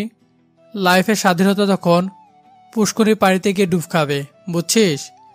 ফাহাদের কথা সায় দিয়ে উঠল সাদাফও। ওদের কথা শুনে এবার ভয় পেয়ে যায় অনন্ত। কোনো মতে ঢোক গিলে বলে, তোরা একটু চুপ করবি দোস্ত, এমন করে ভয় দেখাচ্ছিস কেন? আমরা ভয় দেখাচ্ছি? বিস্ময় মিশ্রিত কণ্ঠে বলে উঠল ফাহাদ, যেন তার উপরে বিনা দোষে মস্ত বড় এক অপরাধের দায় চাপানো হয়েছে। নিজের সাফাই গাওয়ার জন্য বলল, তোর এটা মনে হচ্ছে যে আমরা তোকে ভয় দেখাচ্ছি? আরে ভাই, আমরা তো তোর ভালোর জন্যই এত সব ইনফরমেশন কালেক্ট করেছি। জানিস তো, এখনও বিয়া শাদি করি নাই, অত অভিজ্ঞতাও নেই। তারপরও তোর যেন প্রবলেম না হয় সেই জন্য তোরে সাবধান করছি। আর তুই, ছি বন্ধু ছি, ভালোরই দাম দিলা না তুমি। অনেকটা ইমোশনাল হয়ে পড়ার অ্যাক্টিং শুরু করে ফাহাদ। বুকের ওপর হাত রেখে বোঝানোর চেষ্টা করে এর চেয়ে বড় দুঃখ পৃথিবীতে নেই। ওর দুঃখ দেখে সাদাফও দুঃখী দুঃখী গলায় বলল, আসলে আজকাল ভালোবাসার দাম নাই, এর জন্য কারো ভালো করা যায় না দোস্ত। বলেই ফাহাদের কাঁধের ওপর হাত রেখে সান্ত্বনা দেয় সাদাফ। এদের কাজ কারবার প্রত্যক্ষ করে অনন্ত যেন বোকা বনে যায়। আহাম্মকের মতো করে বলল, তোরা এমন শুরু করলি কেন? আমি তোদের কি এমন বললাম যে তোদের কাছে মনে হচ্ছে আমি তোদের অপমান করলাম, দাম দিলাম না? আশ্চর্য, তোরা এমন ন্যাকামো করছিস কেন? ওরা দুজনেই অবাক দৃষ্টিতে তাকালো। প্রেমিকার ছোড়া গুলি বুকে এসে বিঁধলে প্রেমিক যেমন নয়নে তাকায় তেমন দৃষ্টি এখন। অনন্ত মাথা নামালো। এইসব জমাবাজদের সাথে চলাই মুশকিল। কিছুক্ষণ পর নিজেই বলল, মেয়েটা দেখতে অনেক সুন্দর, আমার পছন্দ হয়েছে, কিন্তু শুনলাম মেয়ে নাকি চশমা পরে। গ্লাসের পাওয়ার বোধ হয় একটু বেশি, চশমা ছাড়া চলতে নাকি সমস্যাই হয়। কই, সামনে যখন আসলো তখন তো এমন মনে হলো না, তখন তো চশমা ছিল না, তাই না ফাহাদ? হ্যাঁ, চশমা ছাড়াই তো এসে বসলো, মনে তো হলো না চোখে প্রবলেম আছে। এতক্ষণ সিরিয়াস লাগলো ওদের। অনন্ত একবার কি যেন ভাবলো, তারপর বলল, সেটা ঠিক, কিন্তু মেয়ের বাবা নিজেই আব্বুকে বলেছে প্লাস পাওয়ারের চশমা ইউজ করে। তুই ঠিকঠাক করে বল তো দেখি, টিয়া নামের মেয়েটাকে তোর পছন্দ হয়েছে কিনা? পছন্দ না হলে আংটি পরানোর সময় বললি না কেন? ফাহাদের কথায় দ্বিধায় পড়ে যায় অনন্ত। টিয়া নামের মেয়েটাকে তার পছন্দ হয়েছে, খুবই পছন্দ হয়েছে, কিন্তু সমস্যা একটাই, মেয়ের চোখে সমস্যা। আর মেয়ের ব্যবহার যে কেমন কে জানে। দ্বিধাগ্রস্ত কণ্ঠে বলল, না মানে বুঝতে পারছি না। শোন, আমার মনে হয় তুই মেয়েটার সাথে এখনো কথা বলিসনি দেখেই এমন লাগছে। মেয়েটার সম্পর্কে ভাবতেই তোর ইতস্তত লাগছে, কিন্তু আগে কথা বলে দেখ, পরিচয় হয়ে গেলে আর এমন লাগবে না, তখন দেখা যাবে মাখো মাখো প্রেম হয়ে গেছে। বলেই হো হো করে হাসতে লাগলো সাদাফ। ফাহাদও তাল মিলিয়ে হাসতে শুরু করে। অনন্ত ছেলেটা এবার লজ্জায় মাথা নিচু করে বসে থাকে। এরপর ফাহাদ আর কিছু বলতে যাবে, তখনই হঠাৎ ফাহাদের ফোনটা বেজে উঠল। স্ক্রিনের দিকে তাকিয়ে দেখতে পেল মায়াবিনী কলিং।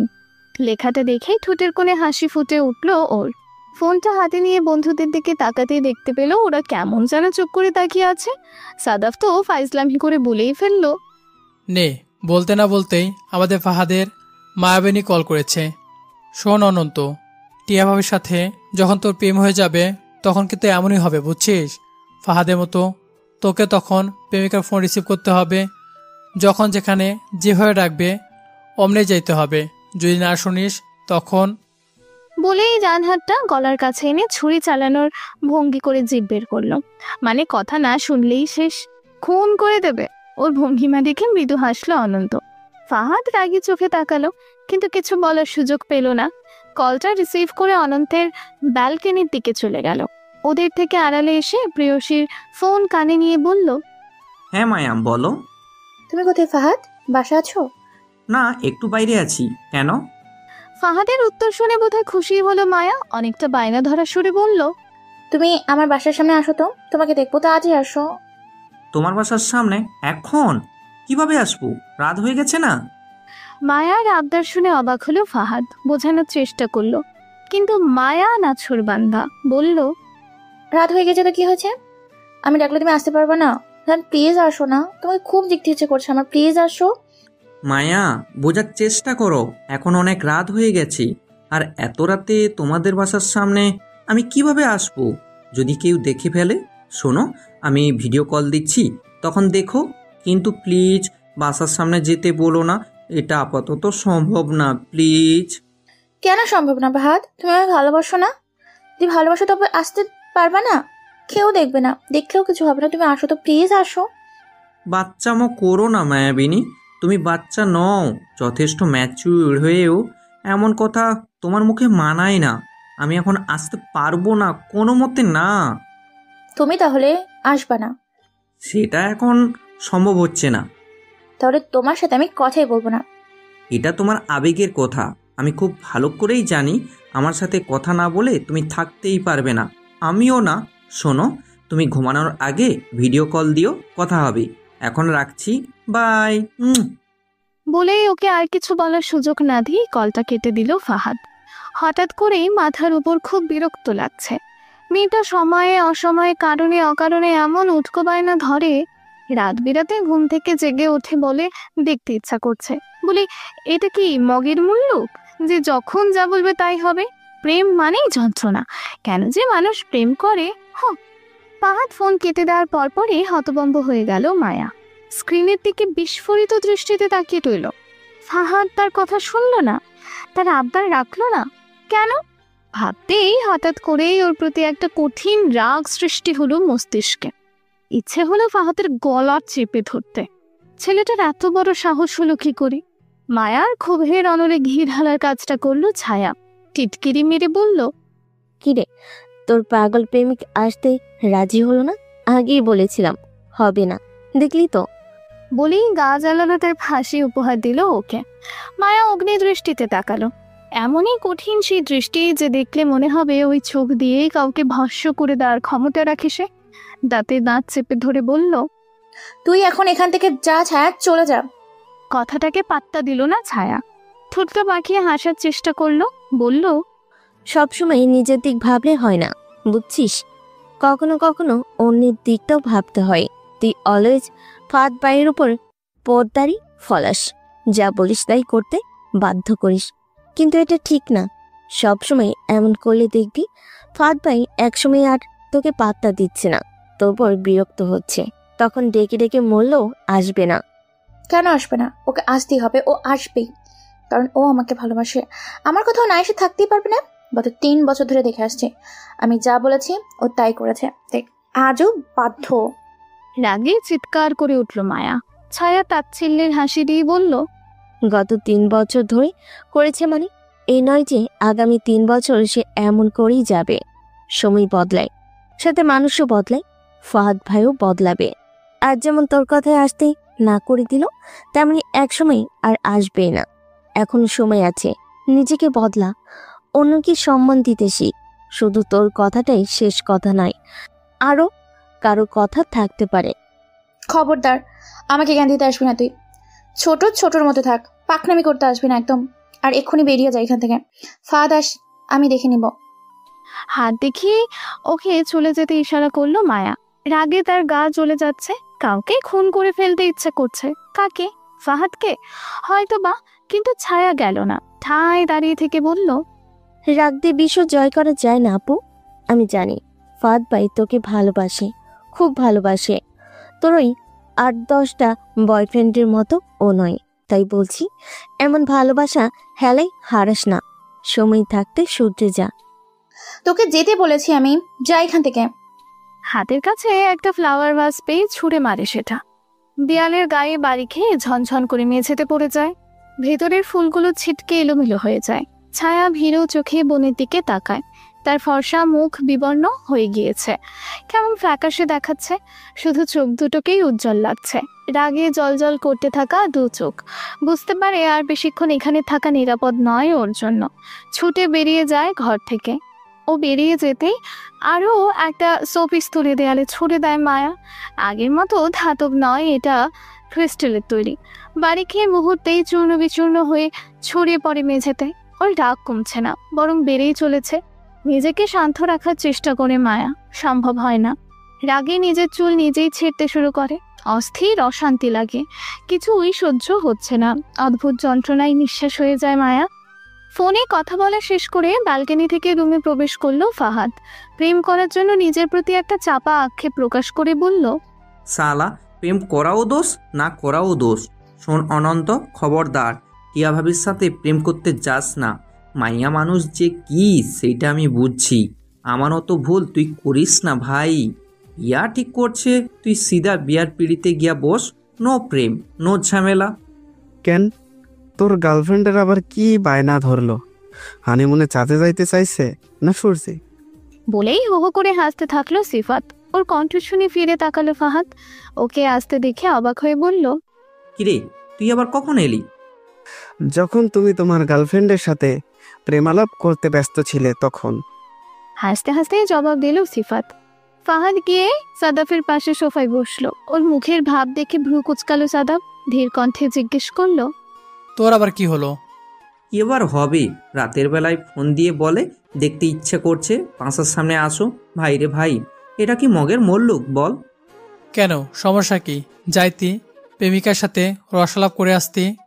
বলেই মিটমিটিয়ে হাসতে শুরু করলো সাদাফ। ফাহাদ বিরক্ত হলো, নাক মুখ কুঁচকে ফেলে বলল, পাগল তুই! এই আঁধার রাতে আমি যদি ওই এলাকায় যাই আর ওদের এলাকার ওই খাইটাস গার্ডটা যদি দেখে, ভাবতে পারছিস আমারে কি করবে? এমনি এমনি ছাড়বে? চোর বইলা চিল্লায় লোক জড়ো করবে না? এর জন্য বলেছিলাম দোস্ত, জীবনে আর যাই করো প্রেম করো না। তোমরা তো শুনলা না, ড্যাং ড্যাং করে প্রেম করে বেড়াইলা। ল এখন ঠেলা সামলাও। সাদাফের সহজ জবাব। প্রত্যুত্তরে কিছু বলল না ফাহাদ। অনন্তের পাশ থেকে ফোরন কাটল সিফাত। বিদ্রুপের হাসি দিয়ে বলল, নিজে যখন প্রেম করবা তখন দেখবো আমরা। এত বড় বড় কথা কোত্থেকে আসে?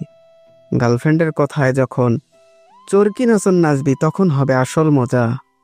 আমার মোটেও তোদের মতো জ্বালানি মার্কা গার্লফ্রেন্ড হবে না। আমার গার্লফ্রেন্ড হবে মিষ্টি, মাধুর্য পরিপূর্ণ একটা মেয়ে। আমি রোমান্টিক কিছু বললে সে লজ্জা পাবে। আমি তার লাজুক মুখের প্রেমে পড়ব। মাঝে মাঝে ছোট ছোট আবদার করবে, বায়না ধরবে, কিন্তু কখনোই লিমিট ক্রস করবে না। দু একটা অপ্রকাশিত কথা থাকবে আমাদের, যেটা কেউ কাউকে বলবো না, শুধু অনুভূতিটা বুঝে নিব। এমনই হবে আমার প্রেম, আমার ভালোবাসা। বলেই স্বপ্নালু চোখে বন্ধুদের দিকে তাকালো সাদাফ। বাকিরা কেমন অদ্ভুত দৃষ্টিতে তাকিয়ে আছে। ও অবাক হলো, বলল, তোরা এমন করে তাকিয়ে আছিস কেন? সমস্যা কি তোদের? ওর কথায় ঘোর ভাঙলো সবার। সিফাত তো টিটকারি মেরে বলল, অমন মাইয়া যদি তুই এই যুগে পাইস তো কইস। শোন, প্রেমে পড়ার আগে অমন ডায়লগ সবাই মারে।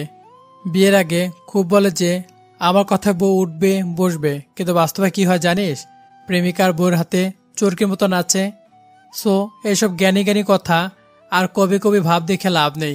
কপালে যা আছে তাই হবে। কপালে লেখা আর কেউ বা খণ্ডাতে পারে বল? যেমন কপাল তেমনি তো হবেই। সায় জানায় ফাহাদও। এদের এইসব কথাবার্তা শুনে ভরকে গেল অনন্ত। কিছুটা রাগও হলো। এরা কি একে টিপস দিতে এসেছে নাকি নিজেদের দুঃখ বিলাস করতে এসেছে? বিরক্ত হয়ে বলল, আরে রাখ তো তোদের ফিলোসফি মার্কা প্যাসেল। ওইসব বাদ দিয়ে আমারে বল এখন আমি কি করব? টিয়া মেয়েটার সাথে পার্সোনালি কথা বলবো? বলবি না মানে? অবশ্যই বলবি।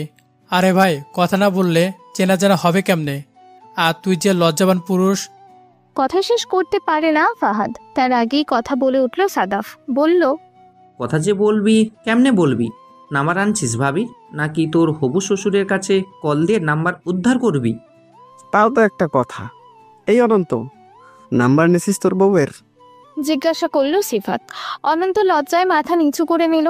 আমতা আমতা করতে করতে বলল, মানে আসলে আমি তো ওখানে কাউকে চিনি না, নাম্বার কার কাছে চাইবো, তাই আর কি। জানতাম তুই পারবি না, এটা তোর দ্বারা অসম্ভব। কিছুতেই না। প্রথমে টিটকারি করলো সাদাব, তারপর সিরিয়াস হয়ে বলল, শোন, আমি আগে বুঝেছিলাম তোর দ্বারা কিছুই সম্ভব না। দেখা যাবে বিয়ের রাতেও কল দিয়ে বলবি, দোস্ত হেল্প কর। কেমনে কি করব বইলা দে।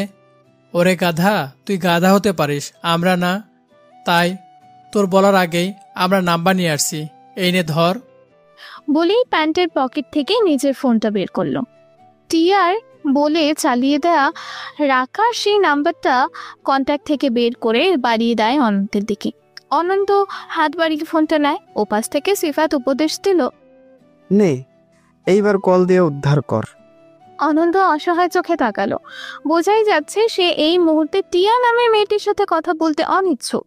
কোনো মতেই বলল, সাদাফ, শোন ভাই, আমি তো ওর সাথে আগে কখনো কথা বলিনি, তাই মানে তুই যদি একটু কথা বলে দিতি, একটু আলাপ করেই দিস, মানে বুঝিসই তো আমি তো কখনো। হয়েছে, আর বলা লাগবে না, বুঝছি আমি। রাগে বিরক্তিতে নিজের হাত তুলে ওকে থামতে ইশারা করলো সাদাফ। অনন্তের এই ধরনের কথা শুনে বিরক্ত হলো বাকিরাও। ফাহাদের কথায়ও দমল না অনন্ত।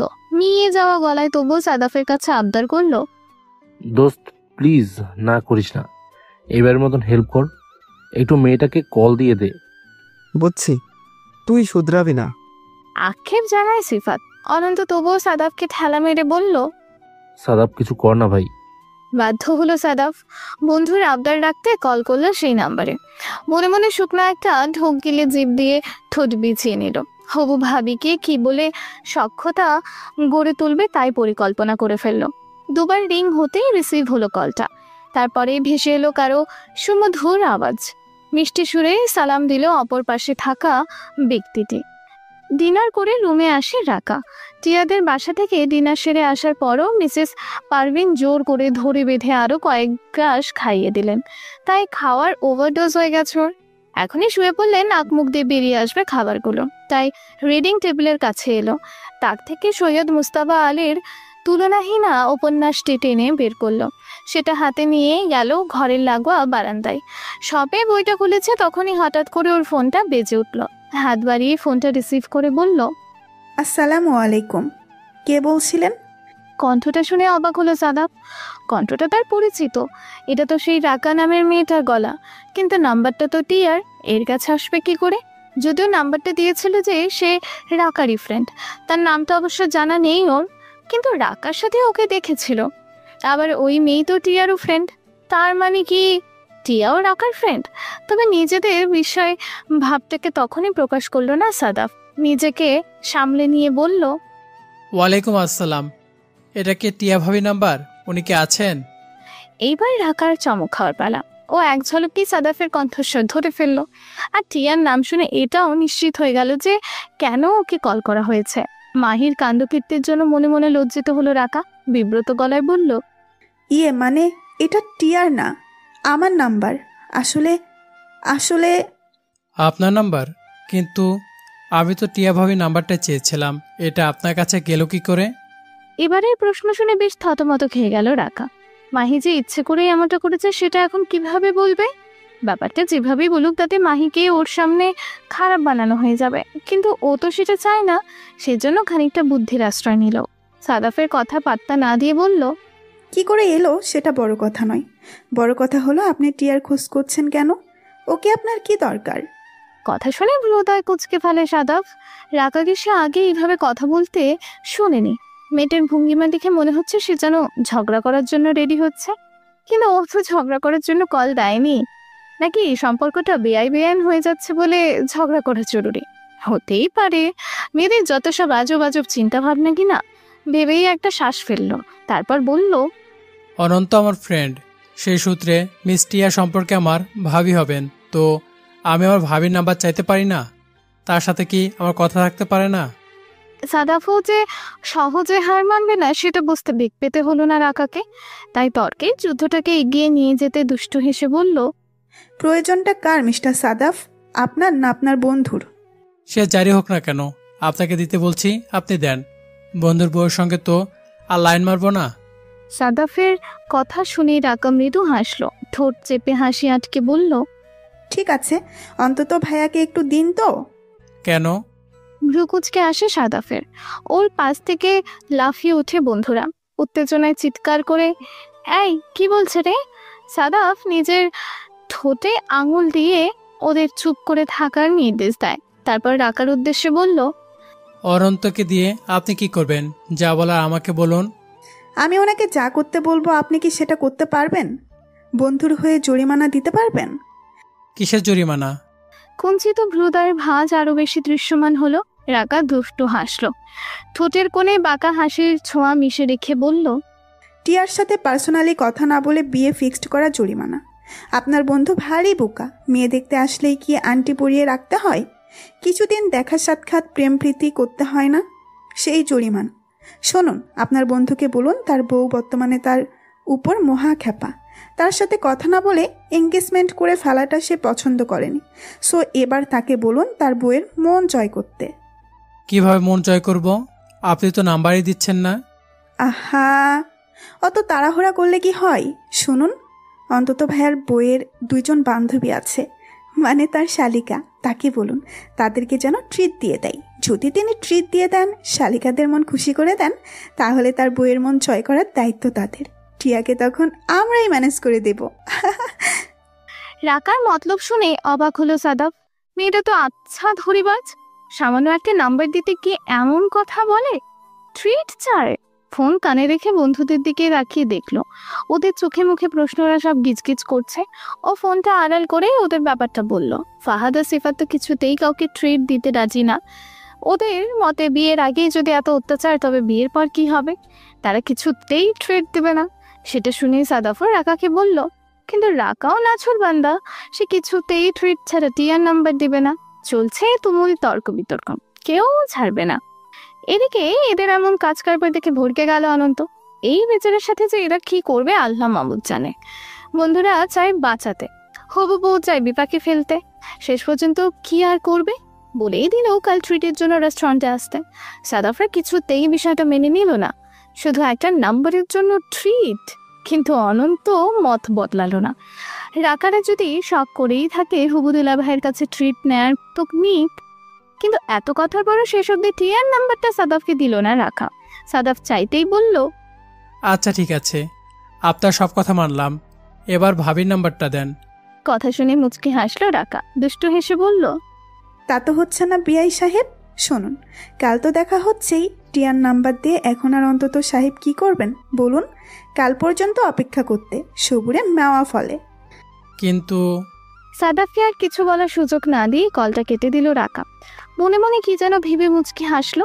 হঠাৎ করে মাহির মতো করে কথা বলার কায়দা সে কিভাবে আয়ত্ত করে ফেললো সেটা ভাবতেই ওর অবাক লাগছে। তবে যাই হোক, আগামীকাল আবারও সাদাফ সাহেবের সঙ্গে তার দেখা হচ্ছে। আবারও দেখা, আবারও কথা, ভাবতেই কেমন একটা ভালো লাগা কাজ করছে ওর ভেতরে। আচ্ছা, মাহির কথাই কি তবে সত্যি হলো? ও কি তবে সত্যি সত্যি সাদাফ নামে সেই ছেলেটাকে ভালোবেসে ফেললো? ভাবতেই লজ্জায় গাল দুটো ভারী হয়ে এলো ওর। নিজের লজ্জাটাকে ঢাকতেই যেন উঠে গিয়ে ব্যালকনি থেকে রুমে প্রবেশ করলো। তারপর কল করলো মাহির নাম্বারে। দুবার রিং হতেই কলটা রিসিভ করলো মাহি। মাঝখাই গলায় বলল, ওই মাইয়া, যখন তখন কল দিস কেন তুই? হ্যাঁ, সমস্যা কি তোর? তুই প্রেম করিস না বইলা কি দুনিয়ার আর কেউ প্রেম করে না? মাঝরাতে কল দিস কেন? আহা মাহি, সব সময় এমন করবি না তো, ভালো লাগে না। আর মাঝরাত কোথায় পেলি তুই? ঘড়িতে দেখ 10:30 বাজে। সে যতই বাজুক, কল দিছিস কেন? তুই জানিস না এই সময় আমি ওর সাথে কথা বলি? আমার প্রেমে বাগড়া না বাজালে তোর হয় না না? মাহি খেপে গিয়ে আরো অনেক কিছু বলতে লাগলো, যেসব এর অধিকাংশই মাহির বানানো। রাকা মোটেই রাত দুপুরে মাহিকে কল করে বিরক্ত করে না। তারপরেও মাহির এই ঢং দেখে বিরক্ত হলো রাকা। আন্দাজে আন্দাজে কাউকে ঝাড়তে পারলে বোধহয় শান্তি পায় এই মেয়ে। বেশ কিছুক্ষণ ঝাড়ি ঝুড়ি দিয়ে অবশেষে আসল কথায় আসলো মাহি। বিরক্ত হয়ে বলল, আচ্ছা বল, কোন দুঃখে কল দিছিস? শোন, অন্তত ভাইয়া আছে না, টিয়ার হবু বর, উনি কল করেছিলেন। ঠিক উনি না, ওনার হয়ে সাদাফ কল করছিল। আমি ধরলাম বলে